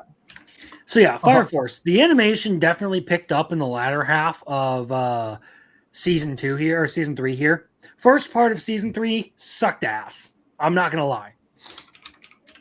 Second part was actually quite a bit better. It was an improvement. Although I'm just not a fan of how quickly they are going through this story. How you doing, Rolando? My fucking stomach hurts because I ate too much. Oh no! I thought you were about to say because someone was rearranging your guts, but Glad he didn't say No. that. Both could have been valid statements. What do you mean? No one's ever fucking me. I said I do the wow, he didn't. Okay, no one's ever fucking him, so he ain't getting no bitches. Oh. No, I have. No, just no one's gonna plug me. No, that's I about have it. 2 gotten bitches. It's okay, bro. We're just joking. Yo, no, you were.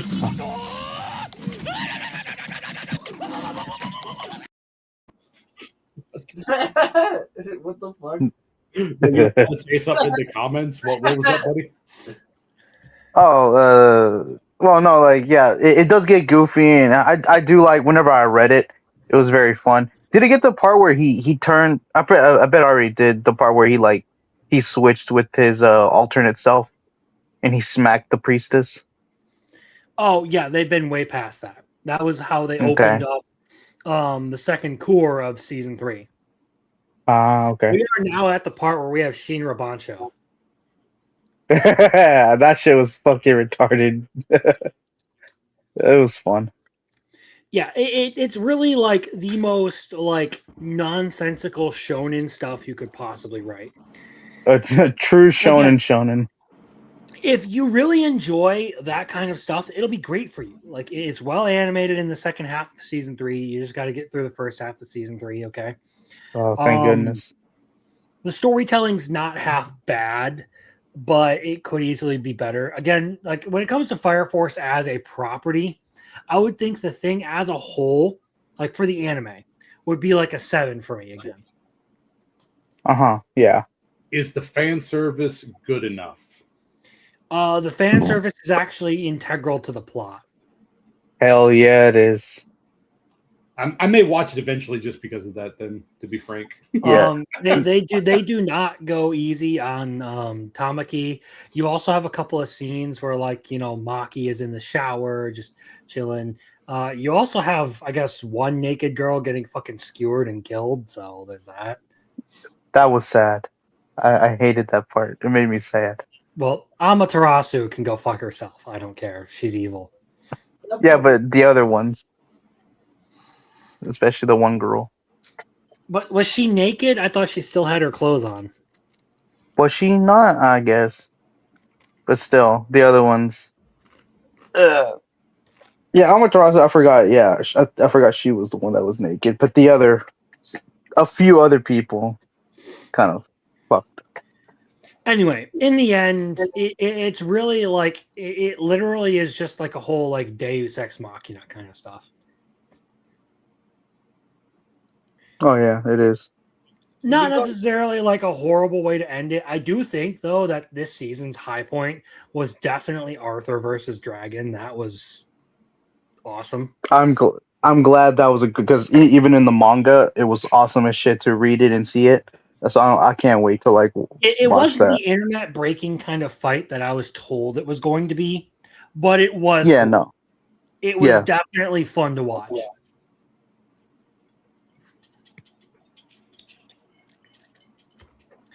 And then of course we have The Demon Lord's Daughter is Too Cute.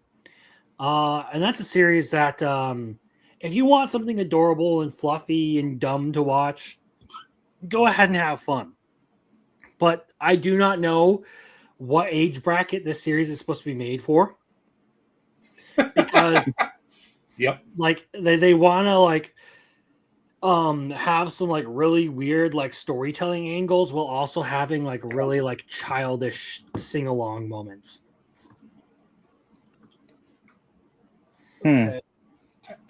I do remember the guys in chat talking about that, like Andrazi being like, what is happening with this series? Like there's a few people that had some issues with it because of the tone shifts all the time. So Mostly yeah. me. Well, yeah, I mean, not very well animated. I don't think it's like the most amazing thing out there, but if you really just want to watch like this cute little like kid do cute little kid things, go for it. Perfect for that. Like imagine if Anya from Spy Family wasn't annoying as shit. I was gonna say this season's Anya. Yep. A less puntable Anya. Yeah. Insofar as everything else on the list, I'm not going to comment too much on it. I will end up finishing Trigun just because I do need to make a video on Trigun and how the remakes are inferior to every other form of the series. I Hell was yeah. gonna say, the author though, like it was very interesting because I saw a Twitter comment recently about The author was trying to- behind it. Like he was part of it. And I think he definitely did not do a good job. If he's involved in the writing of this, he did not do a good job of capturing the original spirit of his manga.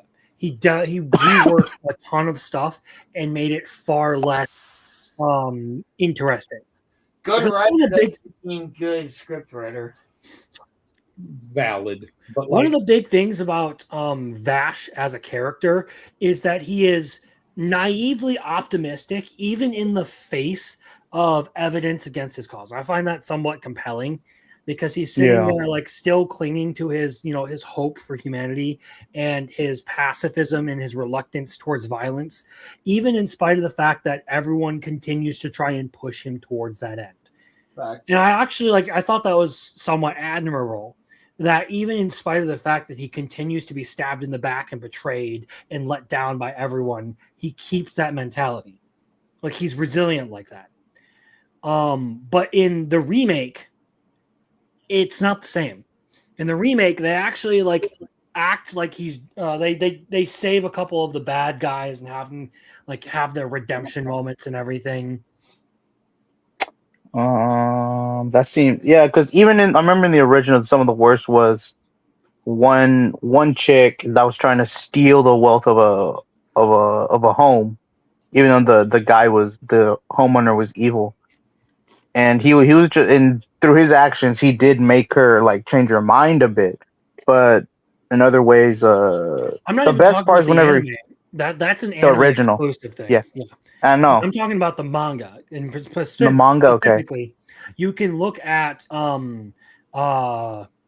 Mid Valley the Horn Freak and the Puppet Master. There are two characters who die in the manga, but there are two characters who in the remake are saved by Vash the Stampede. so they're making it to where there is no what's it called, punishment to what the action that they've done, even though he's trying to help them. Because it would kind of be like a Batman. Sympathetic in the newer anime. That seems like a very weird modern tone change. Yeah, they give Vash a little bit more of a bone. They actually give him some stuff where oh wow, you actually were able to save some of the villains and everything. I thought it was more interesting when you were dealing with a character who continued to hold to his belief in spite of everything that was telling him otherwise. Yeah, kind of be like some Batman moments where he's trying to help somebody, but they still follow through with what they believe. Mm-hmm. And you know, and then of course you have this shit for like just to wrap up the night on this specific topic. This series I'll probably finish, but it's definitely going to be a better binge than a weekly watch. Sure.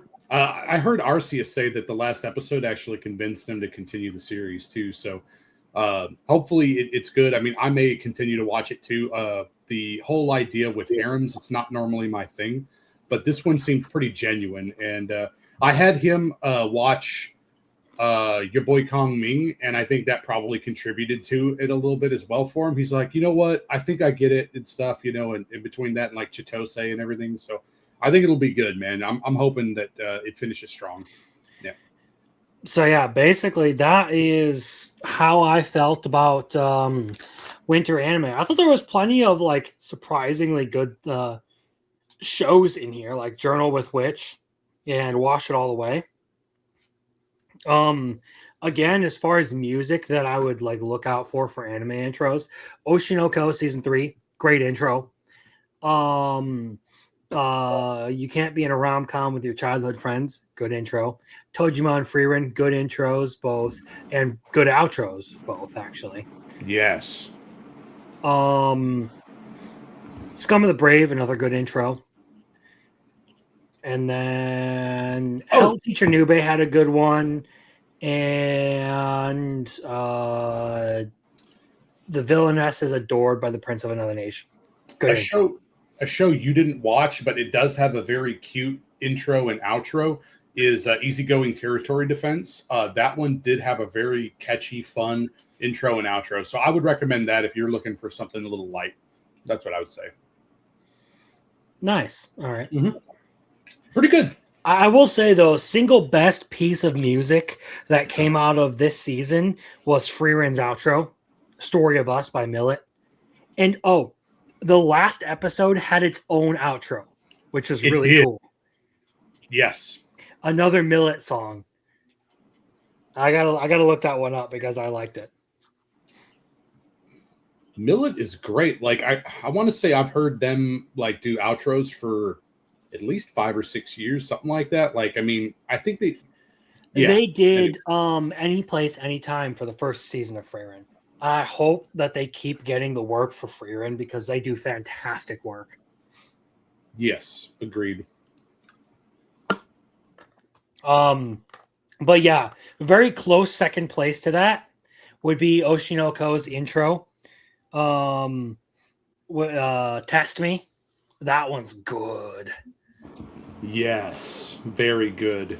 Dude, they've done such a good job. Like Donga Kubo or whatever, how you would say that studio's name. Phenomenal. Kubo. Yeah, phenomenal adaptation, man. And it's just ridiculous that, like, man, I hope that they pick up a new property after they're done with Oshinoko and they just continue to knock it out of the park with their adaptations, man. Great. And then the music, everything. Yeah, fantastic choice selections on all that stuff. Yeah. All right. So let's talk about the upcoming season. Hell yeah, dude. Because there's some interesting stuff that's going to be coming out this season. Black Clover. Obviously, ReZero season 4 for me. Like this is an easy addition to the list because I fucking love this show. And anyone who's going to be on Fictionology is going to be watching this anyway. This is going to be covering the Pleiades Watchtower, and this one's going to be a whole mind fuck. So, for those of you who are fans of, That Time I Got Reincarnated as a Slime, season 4 is coming. I'm not going to watch it because I stopped after season 2. I'm not going to watch it because I won't. I'm a season behind anyway, but eventually I'll get around to it. Classroom of the Elite season 4. This is another one where I've considered getting into this series, but just never have gotten around to it. It's pretty good, man. I think you'll like the protagonist and stuff. Like I will, I'll try to get caught up to that series eventually too. But There's a reason it has over 20 light novel volumes and stuff. It's a crazy series. So I don't doubt that it's good. It's just I've never like sat down and actually tried to watch it. yeah, Like it's something that's always had my interest. I've just never really been like, oh wow, I gotta watch this. yeah, valid. And now we get to Witch Hat Atelier, and I have massive hopes for this one. Yeah, boy. Like I feel like this is probably going to be one of the best anime of the year. 100% agree, man. Arceus sitting there teasing us. They had the Crunchyroll anime night or whatever, and they showed the first 2 episodes. And apparently, the animation quality was really solid across both of them. And then the thing you have to always worry about with like Bug Films is, well, are they going to finish on schedule? Are we going to get it weekly like it's supposed to be? Is there going to be a delay or something like that? Or is the quality going to drop off? And that's not the case, apparently, from everything we've seen so far. So they could always bungle it. But until they do, I kind of already figured that the animation quality was going to hold, considering they were doing the dragon in the maze in the trailers, and it looked really good. So I have high hopes for this anime. This is another one that I think I'm gonna plan to watch. I'm gonna try and get through season 1 of The Angel Next Door Spoils Me Rotten, so I can check this out, because this is a series that has always interested me. Seems like, the sort of like cute slice of life sort of thing that like I might find compelling. Yeah. Then we get to the better Black Clover, Wistoria Wand and Sword Season 2. Shots fired, Roland. I mostly say that to spite Biggles, because Biggles he hates this series and loves Black Clover. Now I'm okay with both, but I like this one more.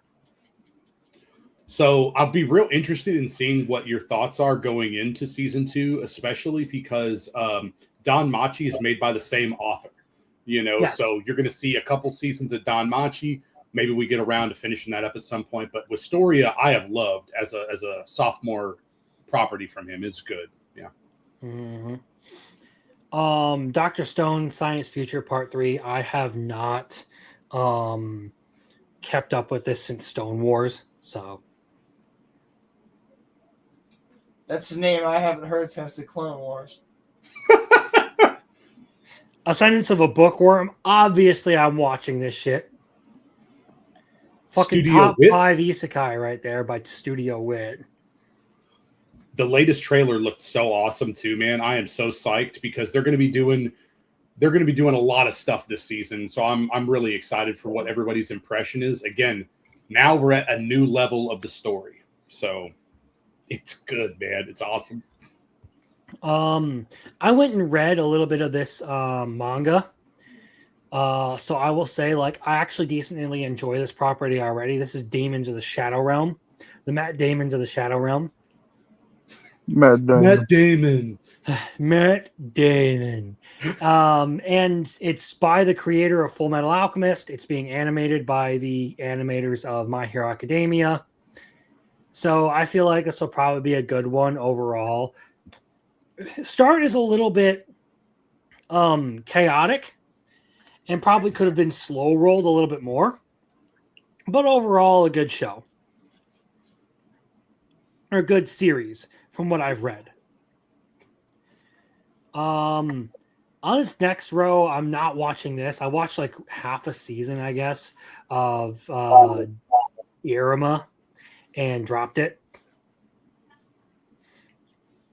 That is a fan base apparently because it has 4 seasons, but yeah. It's a very, very popular manga, and it's by the same creator as Ichi the Witch. Oh, dude, I like Ichi, but I don't know if I'm ever going to check that one out. So yeah. Definitely going to watch Farming Life in Another World. Rolando, I know you like your centaurs. There's a centaur lady right there. Planting Seeds, the anime. What? Seeds are gonna get planted, all right. Well, Yeah, no, Roland. I've been talking about this. Like season 1, he got the vampire waifu pregnant. The next one to get pregnant is the angel. Yes. What? Centaur girl, Yeah. let's go. Roland, the dude gets reborn, okay, and he gets moved to, he gets isekai'd, okay, and he's like, well, I just want to have an easygoing life where I'm farming and just having a good time and stuff, right? And so they put him in the middle of a demon forest, basically, and it give him a divine item, okay, which is like a farming tool, okay, but a divine item and a godly sex drive. Yes, and it's just planting seeds, man. Every woman is up his ass, and it is totally okay, bro. It is fun time. Incorrect. He is up every woman's ass. Valid, okay, but yeah. My goodness.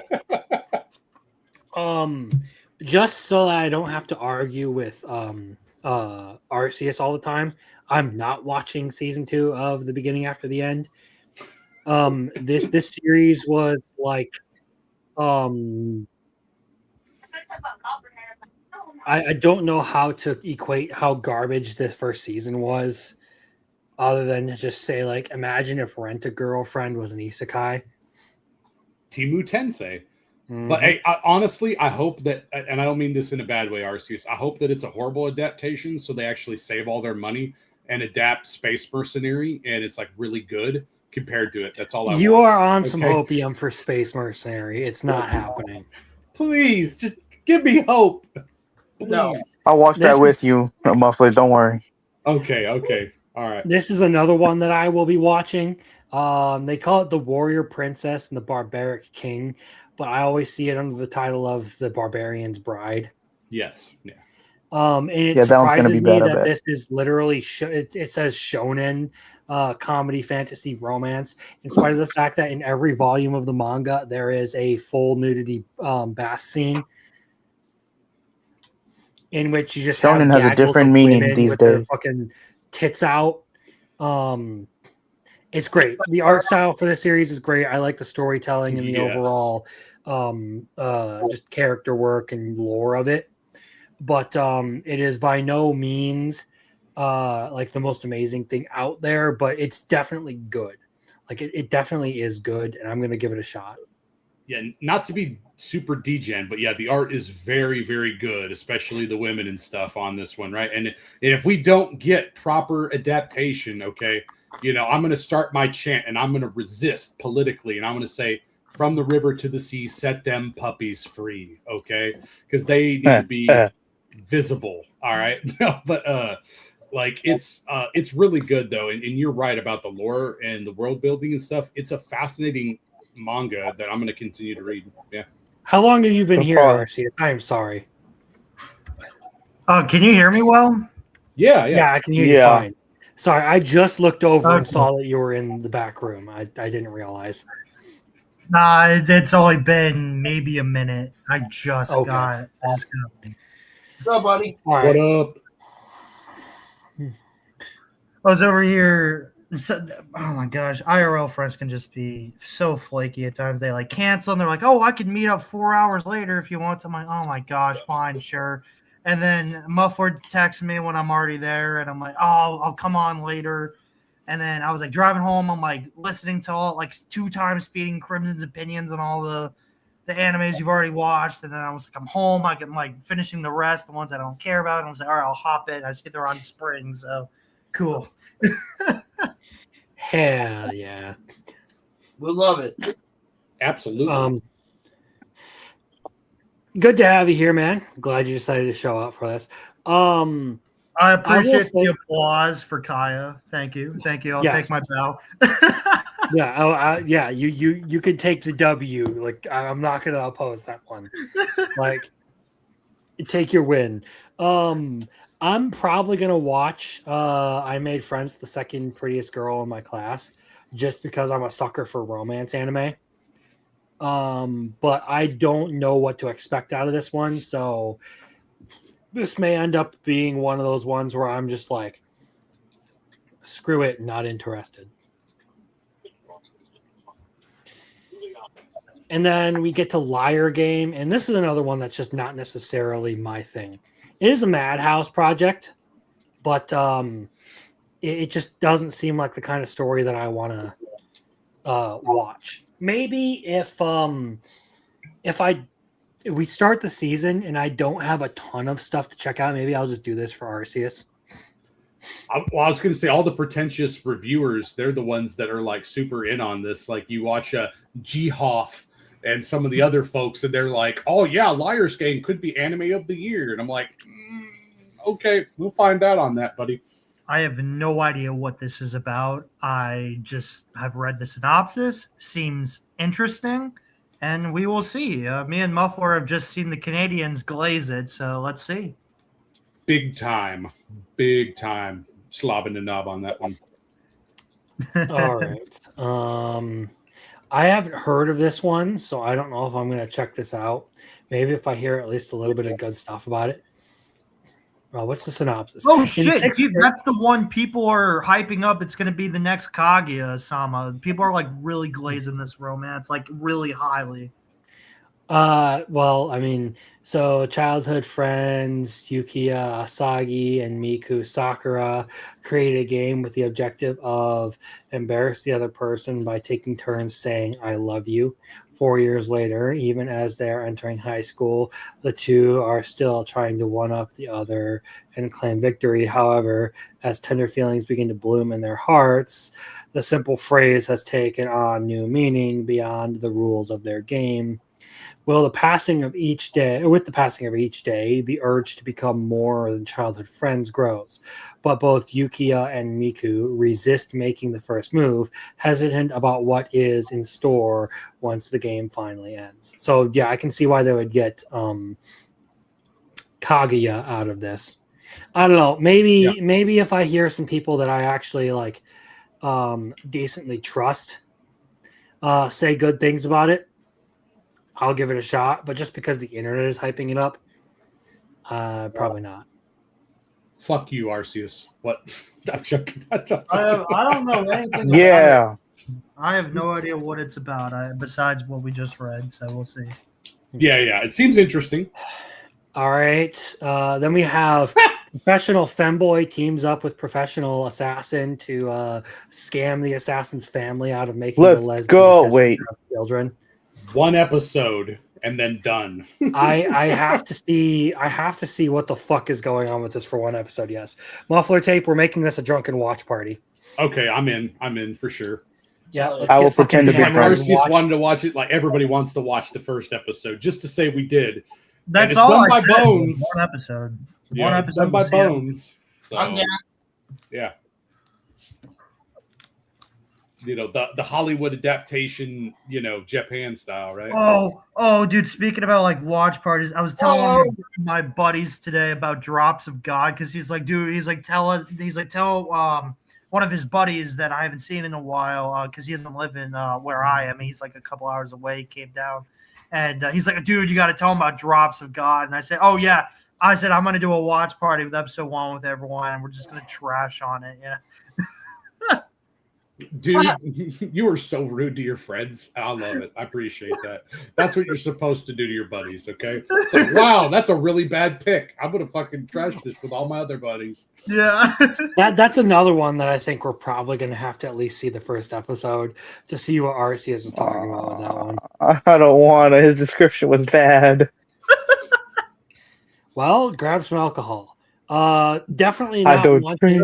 Boys, it's okay. We can all make it through this. I'm definitely not watching Rent a Girlfriend season 5. Fuck that shit. I'm gonna watch the pool scene and then watch the reaction and then clown on all these fuckers that like glazed it shit. Okay, that's what I'm gonna do. All right. I'm not gonna watch Rent a Girlfriend at all. Mm-hmm. But you don't want to see the pool scene where he NTRs himself in his own mind.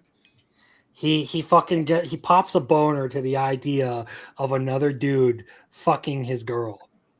Yeah. It's going to get him in the first like 5-7 minutes. Exactly. So just like one episode and we're good. Paying for a cock by nature. Yeah, and he was paying for her too. That's the thing. All right. Like it's really bad. Anyway, moving on. Not checking out Mission Yozakura Family. I read some of the manga for this series. Didn't care for it. Wasn't my thing. I will check out Petals of Reincarnation, even though I've heard that this is being done by an AI studio. Petals of Reincarnation. This is the one with Shota Hitler. What? Yes. Oh, But they have to Also, take out. Einstein is a woman in this one. Wait, Good old Japan. how fuckable is Einstein in this one? Let's see. good old Pretty hot, actually. I saw it. It was pretty hot. Oh, let's see. Can I pull this image up? I saw it. So this chick right here, this is Einstein. Oh, I don't know about that. Okay. And then, of course, Who's the one in the chair? take a guess who this is. Hitler. Wait. Oh, is that like? Oh, that's Newton. That's Newton. Yeah. This is Newton, yes. Oh, okay. So the one in the Yeah. chair here is See, guys, I know my John stuff. von Neumann, a computer scientist. That's a woman.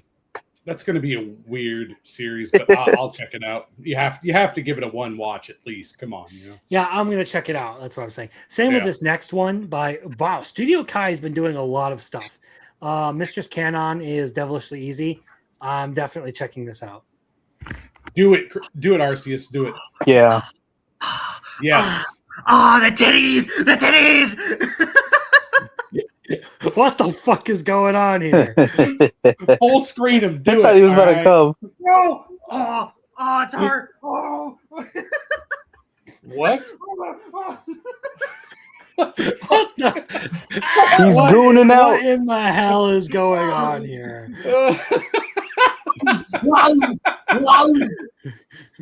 You don't understand, okay, Roland? We read the first 20 I'm going chapters. to put my face in her titties. That series is fucking wild, dude. And you watch the trailer? Her mom, holy. Not her bro. mom. Oh my god, no, dude, you don't understand, man. You're just Is gonna the have to mom the watch. one in the background here with the equally Yes. massive rock? Yes. Yes. And then the super horny maid too, that sort of like follows her around and tries to egg her on and get her like laid and stuff. Yeah, it's pretty great. Okay, this series is gonna be awesome. Dude, big titty bitches.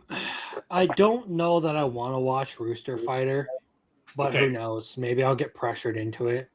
You've watched an Um, episode, right? Yes.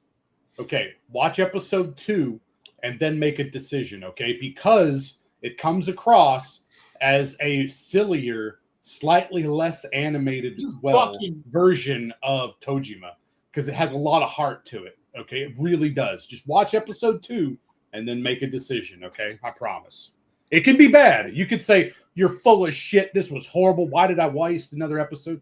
Just check out episode Muffler, 2. you're You're full good. of shit. This is horrible. Why did I waste another episode? You know what? Fuck you, Roland. You haven't watched Fuck this. you, I don't dude. want to hear it. I No, don't want to you know hear what, it. dude? Yeah, I don't want to hear it from you. You know what?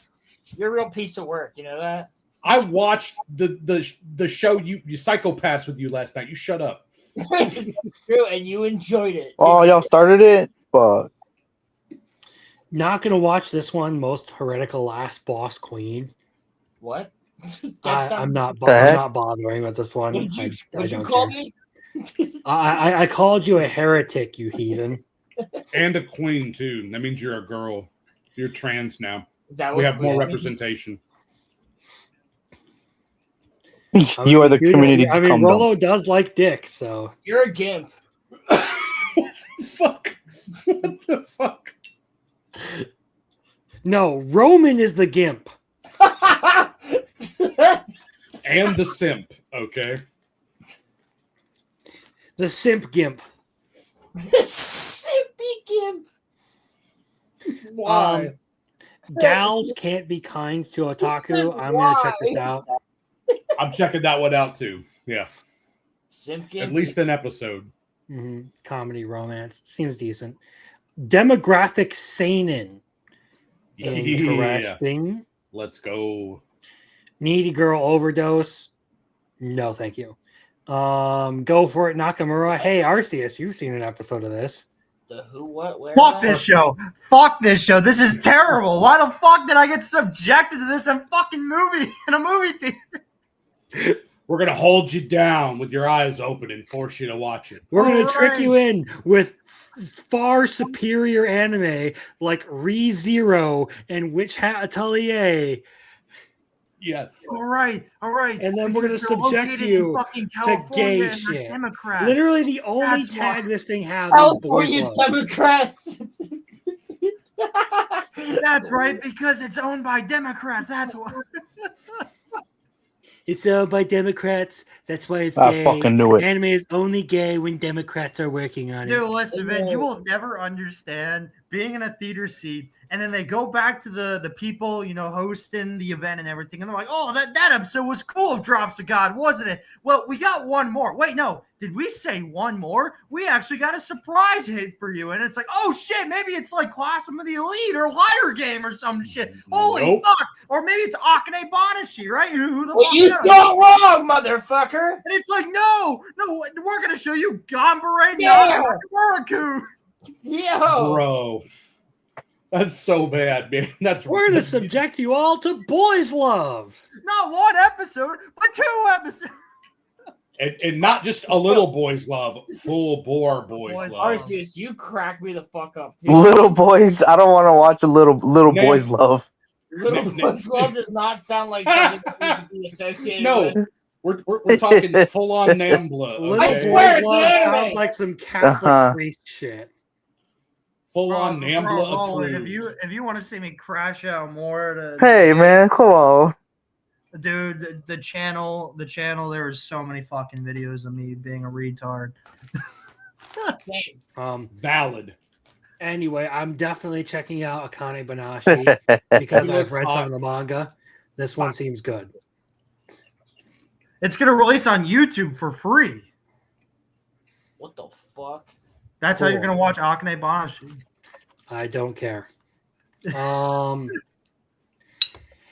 Agents of the Four Seasons. I've not watched that. I'm probably gonna check this out at least a The little bit. hotel? It seems Well, interesting. the first episode's already out. I just haven't watched it yet. Oh, is it already out? Yep. Isn't that the trailer that we watched? Oh, No, it says March 29th though. That comes out tomorrow. It's Well- already out on sites. Oh wow, okay, it must have been a Huh. leak then. I mean, Crunchyroll did have that massive leak, so you never know, right? I'm gonna have to watch Yep. it soon here, next like hour or so. Another Studio Kai anime. I'm not watching a Love Polygon show. Why So- not? Even though it's bipolar opposites creator. I don't care. It says Love Polygon. If that's your like one of your core themes, fuck you. I don't like love polygons, but it's by this polar opposites creator, so that's why I'm giving it a chance. I'm gonna check out Yoa Yoa Teacher. Because it's etchy and it involving a teacher. That's my reasons. Yes, who has massive titties. Well, we like Yes. those.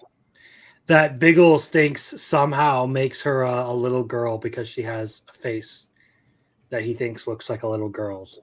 The only In thing I spite will of the say, fact that literally everyone in here is fondling her fucking tits. What? I think he is wrong, and that is the most I will say. Okay, I will definitely watch this. Hell show, and yeah. I think that he is being wrong. Okay. I know, man. That fucking It's Dark it's- Moon review you gave him on Twitter, dude, and he's just like, seems like you like it still. Like, come on, bro. No, he's a I will good dude. only fondle titties when the time comes to fondle the titties. Chino Senor. Oh, I there's will the be one s- Brittany's hyping up. I was gonna say I will be skipping Reborn as the vending machine. Yeah. I don't know. yes. Maybe if Brittany decides like she wants to submit this as an entry for the spin the wheel, I'll watch this. But I don't really see this as being something I'm super interested in. Mao. I Mao, don't know. though, I definitely want to check this one out. Maybe she'll vouch for her anime. Mao? This could be your gateway into getting into Inuyasha, okay? Because her character writing is, I mean, now it's, Brittany, you know. Brittany wants to vouch for her anime. Meow. What? Bro, y'all are tripping if you think this is Yo, anime. y'all are tripping. What do you what? I don't know. Let's The pull the observation- mic from this I man. trip, yes. Okay, just so we're clear, Roland is high. I am drunk. Be careful what you say. No, I am no. also drunk. Definitely, I am not high. My stomach hurts. I have drank some alcohol. So he's having a time. Okay. We're all Is that fucked why up you're in not some on way. camera? Come on, bro. I'm on camera. I'm not on camera for certain reasons. He's got his cock out. And Listen, he's drooling from his mouth. Pennsylvania, Muffler are getting Pennsylvania subjected. would prefer me to be drinking alcohol, so I'm drinking alcohol. Okay. Me and Muffler are getting subjected to this observation log of my fiance. Yes, you have to. Everyone has to watch it. I'm putting a gun to your head. I will watch one No. episode. No, more than one. I disagree. One. I will. I'd rather take the bullet. Brittany, you have to work Brittany's with me here, inside okay? the house. Because Okay, one. you make me and Crimson do sick, twisted games for your pleasure. Okay, when we play these crazy. I'm just saying. She subjects us to death games Yes. for her own pleasure. Yes. You agree. Okay.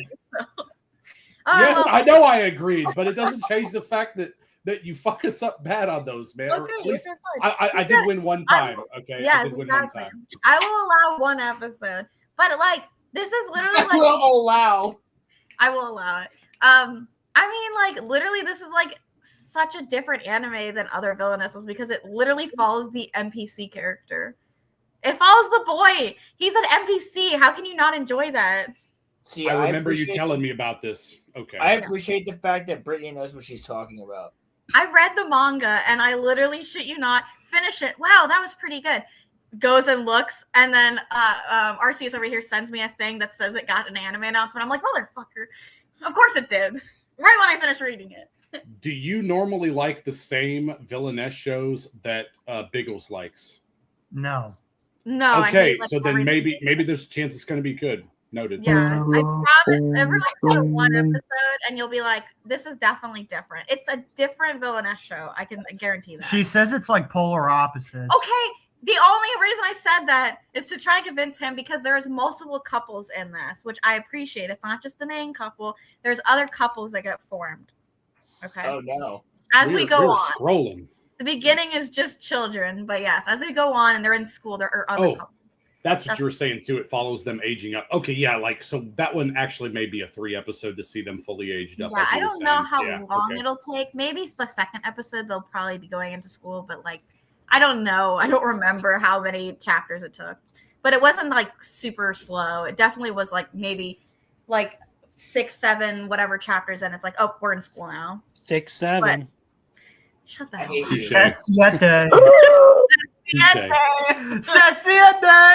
up. Stay siete. Oh no. You're gay. All right, that was all I wanted to say. Thank you all for I will listening provoke you. to me. I expect a written report. On the first I'll just Hi, Brittany. Bye, Brittany. I'll just take the bullet. Have a good weekend. Love you both. She says this. All right. All You gotta right, get on one of geez, the calm game down. shows in the future, buddy. Like I'm telling you, all right. I'm not really seeing anything for these past couple of rows that I'm super interested in. Oh, look, it's May What I was- ask for one what final was the thing? one above that? So, oh yeah. None of Ace those. of Diamond, have- don't care. Yeah. Girls Love, don't care. Dude, Biggles is pissed that the Ace of Diamonds is only gonna be 13 episodes. He literally had to like write a whole review to me being how it's bullshit, and then added me to the leaker Segoy. He added him and says, "Dude, this is bullshit. You're wrong." He goes like, "It should be more than 13 episodes. What happened?" And I said, "What the fuck?" He's just doing his job. This is really going to depend on whether Biggles really wants me to watch this or not. I'll probably check it out then. But the manga we read for this one wasn't particularly interesting. Okay. Yeah, the horses weren't moving or something. The horses had headlights. Oh right. Oh no, that's Horses? right. No. Okay. What? It was bad. You shut up, Rolando. You horse fucker, you. What are you I doing? will check this one What do you mean? Horses Rolando having headlights? That's so weird. Rolando wants to watch Pervert's Apartment Complex. I'm watching that show for sure. Okay. What are you We talking haven't. about? Don't put that on me like I'm the only one who wants to check it out. Don't you Exactly. put that on me, Ricky Bobby? I will check out. Don't you put that on me. Don't you put that evil on me, One. Ricky Bobby. That's Killed gonna be again, terrible. see how it I don't goes. know why you're gonna do that to yourself. I'm probably gonna hate myself for this, but I'm gonna give it a chance. I have no idea what this one is. It just says drama, so probably not my thing. Musical. Oh, a girls only musical school. It's going to be a. This is an Ivan anime. Yeah, this is Ivan Ortega. Yeah, anime. for Yep. sure, dude. That is an Ivan anime. Weeps Yeah. and waifus. Girls music, sign me up. This I feel like I would just much rather read. They should make a new AI intro. It's etchy though, so I have it on the list tentatively. But yeah, From what I've seen in the first episode, I would much rather just read the manga for this. yeah, fair enough. Okay. Kill Blue, I'm gonna give this one the good 3-episode rule to see if it's actually gonna be any good, because at least it seems like it could be something interesting to me, but I don't have very high faith in this. Aaron the Southpaw. Oh no, wait. You skipped Kill Blue. We watched the trailer for Kill Blue, and we talked about that one quite a bit. That one may actually be pretty interesting because, like Arceus, help me on this one because I remember this being pretty cool premise. Yeah, man. All right, you know what? I'm drunk enough right now. I've almost drank this whole bottle of mead here. I'm sorry. I'll give it a shit. I'm just saying, like it. I'll give it you a know. shot. That's what I it's- meant. It's actually not that bad. I first heard about it from people, some friends of mine, and they're like, "Dude, you glaze Sakamoto days." There we go. I drank this whole thing tonight. He's like, "You Let's glaze try Sakamoto days. You're gonna like Kill Blue." And I said, "Okay." And then me and Muffler started talking about it because he was showing me some Yeah. Giga trailers. So I was like, "Hold on, let's see what he says about Kill Blue," because Gigok's got some words for some shit that we can kind of trust. So I was like, let's see it. He says his opinion. I talked to him over tape about it. I'm like, you know what? I think I'm sold actually on this. And you're like, yeah, this actually doesn't seem bad. I'm looking forward to Kill Blue. It's like an assassin reincarnated, like transformed into a kid at high school, and a bunch of other stuff going on. Like, so it's really cool. Yeah, it's like an assassin real life. That's kind of what. Yes, assassin real life. Yes. So it looked really interesting. Next row, not gonna watch any of these. This one looks like it has horrendous animation. I just don't care. The whole thing is about a dude who fucking reeks like fucking ass.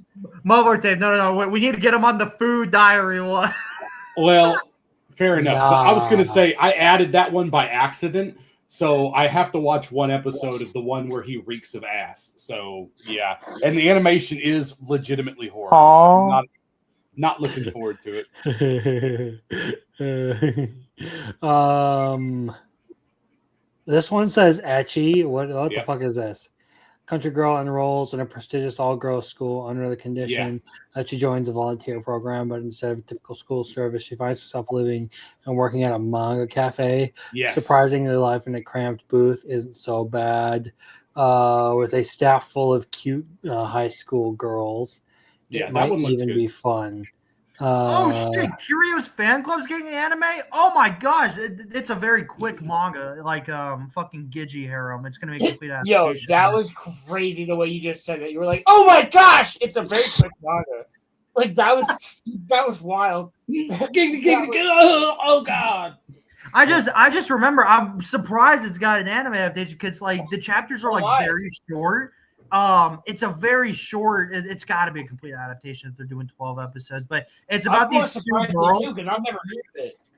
It's about these two girls that literally like fanboy. It's like fanboying over like this idol, kind of like Tamon in a sense, right? But like he's just an ordinary dude. There's no love, there's no romance. You know, they just idolize this guy that goes to school and everything. It's actually more comedy driven than anything. So they don't end up with anyone. It's not a spoiler. He doesn't end up with anyone. It's not a love triangle. It's not a harem. There's no romance involved. It's literally two girls just fanboying over this ordinary dude that goes to their school. It's hilarious. Huh. Not for everyone. Maybe I'll give it a shot if I don't have enough to like meet my requirements for the season. But no, this is just the first time I found that out, so that's why I was freaking out. I was like, "What the fuck?" The reviewers were hyping up. Sorry. What? It's probably like a solid 7. I think that's what I gave the manga. It's more comedy driven. I don't expect it's not going to be popular. It's like a guilty pleasure of mine. I Funny. was going to say on the row above this, for Snowball Earth, the reviewers were hyping the shit out of that one, and I don't know if it's going to be good. It's Studio Kai again, so I'm like, But the thing is, like, if it's got good enough reviews, I may check it out eventually. But like, I'm not initially going to look at it, but they did mention that one, so We'll see how that one goes. I don't feel particularly strong about any of the ones down here, like Drops of God. Hey, we do have the pedophilia one. Fuck you, dude. Fuck you so hard, dude. This woman I right here is mean- legitimately trying to abduct children.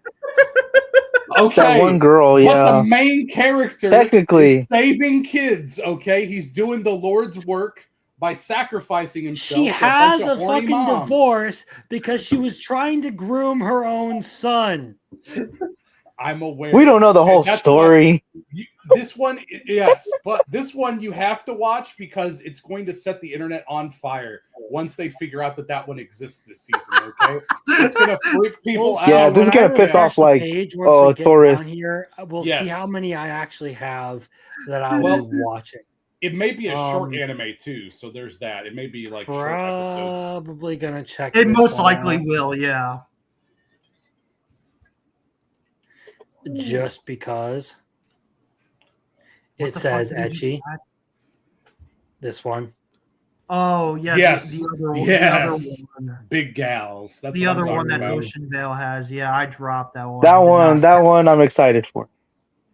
I know you are, Rolando. Probably shouldn't scroll down there. I forgot. I don't have the R18 plus checked I'm off. sure Yeah. Crimson will drop it as fast as All he right. added it because it's only like 3 minutes an episode and he's not going to sit down for that. So Let's see. How many do I Marcel? have for this season? Did we just become best friends? I think we did, buddy. That's what I'm talking about. You I have 1, 2, 3, 4, 5, 6, 7, 8, 9, 10, 11, Rooster 12, Fighter 13, 14, 15,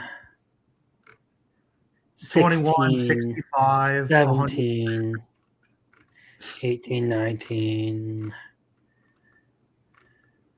Damn, man. I'm coming in with over 40 entries on this and he's got 19. 20. Bro, you have 40 I have entries 20. because I'm you checking dropped- out 40 different things. I'm probably Yeah. certain about 20 of them.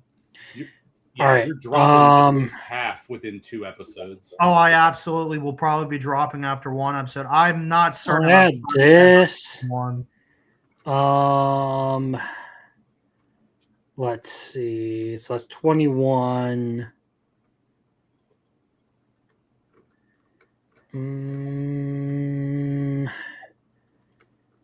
He's gonna probably watch the fucking observation one, I'm sure. Rooster Fighter will probably convince him because episode 2 was really fucking good. Episode That- 2 was good. That It was was good. really good, man. I'm speechless with how great episode 2 was. 22. Yeah. It was actually nice. Yeah, didn't Rolando watch it with us? Yeah, hell yeah, you did. Yeah, he You did. know what? Just because I'm pretty sure Yeah. Arceus is checking this one out, I'll give it a shot. Which Sure. one's that one? Liar Game? Liar Game. Liar Oh. game. It's 23. Yeah, I'll see what it's about. Maybe I'll eat my words and say it's ass. So You're gonna eat ass. We'll, Okay. we'll see. I You'll guess be I'll eating check ass. this one out since I want to at You'll least be have eating ass. 25 to start the season. So 24. And then I'll give Brittany her. I'll throw Brittany a bone on the other villainous one. Where was it? This one? I feel like I'm forced to, no matter what the fuck, if I like it. It's getting a dub, so I told her if I hate the sub and I just don't want to watch it, I will put the dub on. I'll throw Yeah. that on the list just so that you're not the only one who suffers. Okay. Well, Muffler's gonna do it too. I Yeah, think. yeah. I said I would. It's fine. And that'll basically be 26. that'll be it. That'll be everything that I'll check out this season. I may check out some of the other ones depending on how the reviews go from. I'll give you guys a chance. I'll check out episode 2 for this one. Awesome. But I don't I expect still- to like I it don't very think- much. So we'll see. Yeah, I don't think he's gonna like it much, but episode 2, like I'm very surprised. I was very surprised how much Yes. I enjoyed episode 2. That was really good story writing. It has a lot of heart in it, and that's the thing is that like it's a sillier because you're following a fucking rooster, okay? And in addition to it being a rooster, you're also dealing with the whole, like the CG is just god awful in it. Yeah. But like, Yeah. but between those two things, there's a lot of heart, and so it's like, you know what? This feels like Tojima 2.0 right now. Well, so you we'll see, see. Tojima's a high bar, man. This It's deserves a like- better adaptation. I mean, like if Tojima was a 7, okay, that's what I'm Okay, saying. yes, all right. yes, I agree because I wouldn't tell Crimson, yeah, go watch it because it's like Tojima. No, this is not. Yeah, no, it's not. It's a bar lower, but it feels similar. Is the best way Yeah. to say that. All right, I got one more thing to get through before we end the stream here. So you're gonna have to Titties? bear with me here because I am a full bottle of mead down. My head is spinning. So here we go. Ukrainians be working me. The ultimate wife Oh. tier list. Yo, you Ukrainian. And we got all the women from Black Lagoon here. All right. Do your worst. Crimson. Aw. All right, do your worst. So let's go with Revy here. Oh man, he put the girl S with the tier. dick from Konosuba. Yeah, that's in what I'm F tier. fucking talking about, bro. Let's we'll put go. her right next to Misato and Major, okay? Yes. Ida. I'll put her here. She can go between the blondes because that just feels fitting. Who's Ida? Absolutely. That's the I nun. forgot name. Yeah, the nun, the one that works for Oh. the Anna. Yeah, Yeah, she's a good Langley, strong yeah. A tier. She works for the She's ripoff. a liar. Chinglish Naughty can bitch. go here in B, honestly. Oh, okay, fair enough. She's a high A plus. No, I'd say A. Yukio- Hey, Crimson, before you continue, I got something for you. It's been in my like orifice for some time now. Why?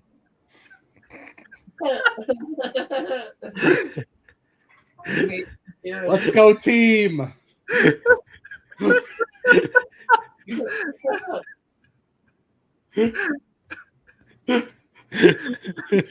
It does need to be a clip, bro.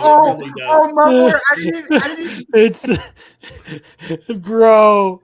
That is textbook reason why you don't use words unless you're absolutely sure of what they mean. Dude, Yes. and I was talking to Muffler Tape about it because I told Brittany the whole story after him and Roland told me about it.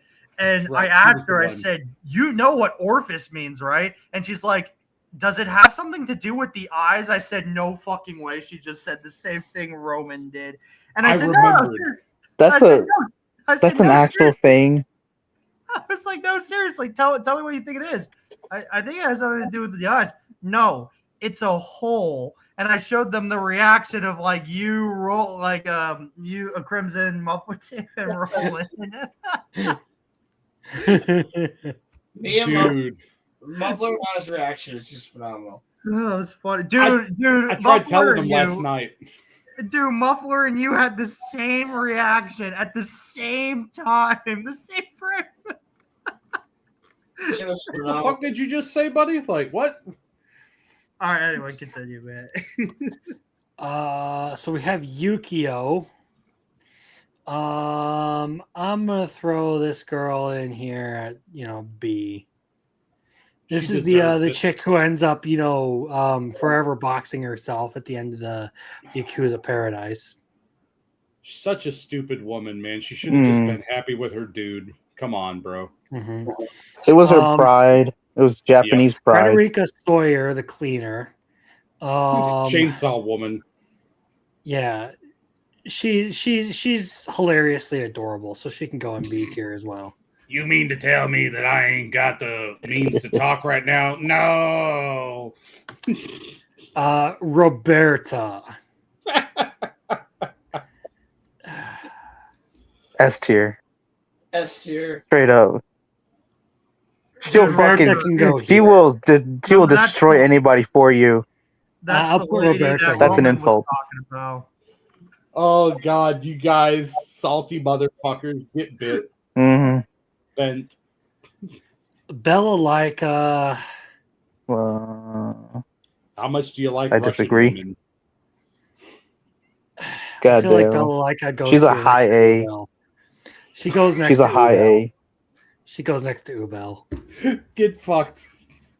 Oh, And then of course we have Jeanette or Greenback Jane. All right, don't fuck this up. All right. I'll put her here. yeah, Let's let's go. She can go there. She's hot. I like her. Benny's the only one that has a happy ending so far. He got a girlfriend, bro. Is that the? Oh so yeah, that's basically hottest it. Indian chick I've seen in anime. Where are we Yes. putting Roman on the tier list? Roman can go in F tier next to all the lollies. What? Yeah. Valid. Oh my gosh. That's not that somehow that's There's multiple jokes, and I'm not making them. All right. It's insulting in two ways. Dude, They put him with the lollies. It's more of the line where he goes for some time now.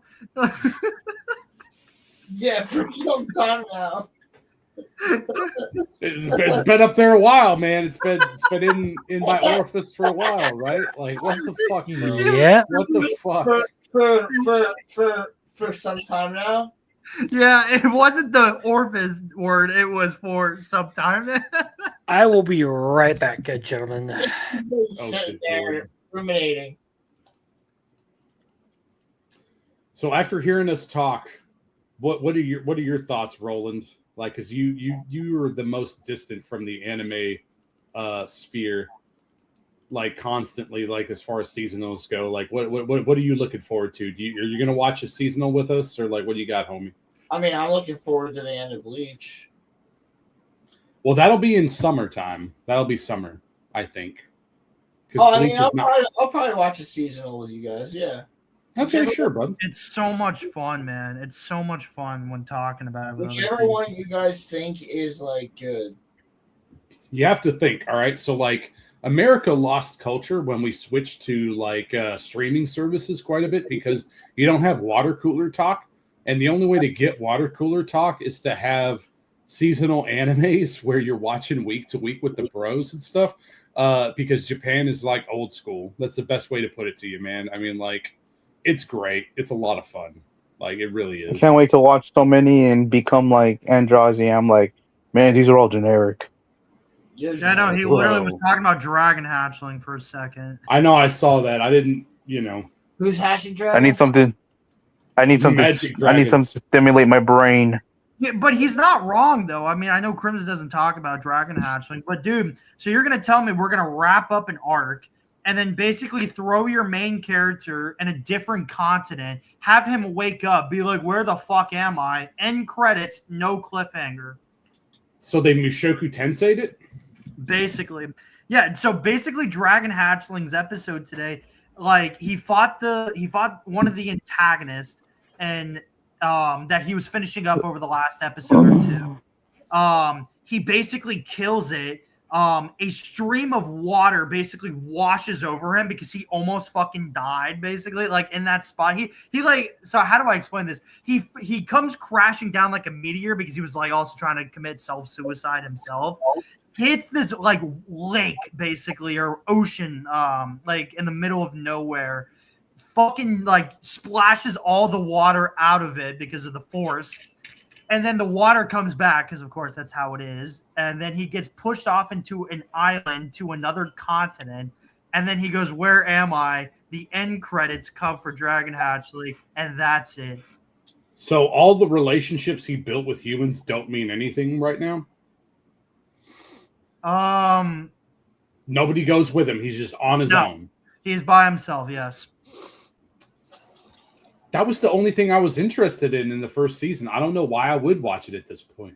So I wouldn't even Like really what? recommend Dragon Hatchling to most people Like- because it's the only reason why I fell into its trap because all 11 weeks they cliffhangered my ass, and I'm like, oh, like I want to know, like I kind of wanted to know where this went. He did build a relationship with Miria, the short brown hair girl, as you remember in episode 1 or 2 or something.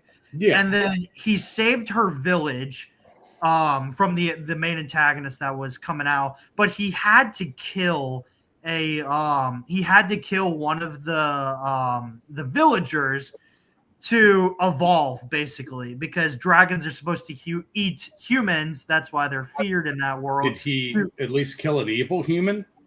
Nope. He just killed a villager in the village that said, "Eat me because I'm on the verge of death," basically. Okay. That's okay. The one plot point that they refused to explain, which pissed me off, was the dude that he ate. One of his friends was there, literally witnessing the whole conversation with the dragon and the human that got in, and literally ran to the village to those girls and said, "The dragon ate our villager. It's evil," and everything. And it's like, no, the fuck! Did you not fucking hear their conversation? Like that was something that really pissed me off at the end of Dragon Hatchling. So then the girls find out. They're like, "Oh no, there must have been a reason why he did that." And everything, and then he just leaves and then continues to fight the main antagonist because it left the village. Beat the main antagonist. He's on an island in another continent. Yeah, it makes no sense. I don't. It was fine. I think I gave it like a 7. That sounds not a 7 at all to me, but okay. I enjoy it. It makes me really glad that I dropped it when I did. I enjoyed it more than Hardtoon, so that's why. But hey, nah. I fucking told them that you were gonna watch season 2 because you're like, episode 12 was awesome, and it's gonna make me want to watch season 2. Between It that and is. also It is. You're not checking out- wrong. Okay. I'm just checking. All right. You got me captured on 4K on here. Don't worry, I'm not taking my words back on Hardtoon. Okay. No, I would have never told Crimson, "Oh, you gotta watch Dragon Hatchling." No, I that was a me thing. Dang. Anyway, Yeah. Crimson's back. He went to go take a leak or something. So Crimson's back. Yeah, pretty much. Quick. When you drink a whole $30 bottle of alcohol, yeah, that tends to happen. Yeah. I don't I piss. don't have so. anything else really to like mention on the stream, so I'm probably gonna draw it to a close here. I will say that when I was talking about video schedules here earlier in the stream, the 86 video will happen, but not before I do my my April Fool's stuff that I'm gonna be working on here pretty quickly. I am going to try and keep up or trying to catch up with making videos for the stuff that chat recommends. So there will be, again, the 86 video and then the Gargantia video. So those will be things, plus some of the other bigger projects that I'm working on. There is a Fictionology on Wednesday for the comedy stuff. So we'll be going over Garzy's Wing. We'll be going over Golden Boy as well as Fooly Cooley. So those are some short anime that we'll be talking about. That's going to be a little bit more chill in nature. So I hope you guys will tune in for that. Otherwise, it's going to be a lot more of just the same kind of content I put on here. The occasional anime video, plus the regular anime live streams that I do on Saturdays to go over stuff. I hope you guys will tune in on Monday for the beginning of spring and all of that. And I hope you guys check out some of the friends channels around here. I know RCS has his own channel where he does a bunch of shorts and stuff. You can go check him out. I'm almost at 500, man. So let's get that. Hell yeah, dude. Go subscribe to RCS Rules. Get him to 500. RCS needs to do a review of Garzy's Wing. Okay, that's what he needs to do. Yes. Made us watch it. And as far as Rolo goes, I know he does have the Rolo Romecast. They have their Monday Night Mayhem coming up this week. Wednesday. We'll have a guest on there for that one. We'll see. Check my boy out. He's the GOAT, man. He's the GOAT. Otherwise, I hope you enjoyed this stream. Since I am just about cross-eyed from the amount of alcohol that I've consumed, we're going to get ready to end this. And I hope that y'all keep tuning in because I really appreciate all the support. I appreciate the viewership. I appreciate that people are, actually like tuning into the show and enjoying all of the commentary that we provide. And again, check out my friends because they do good stuff too. So have a good night. Have a great rest of your weekend. And that's pretty much it. Tune in at the end of April because this is what we'll be going.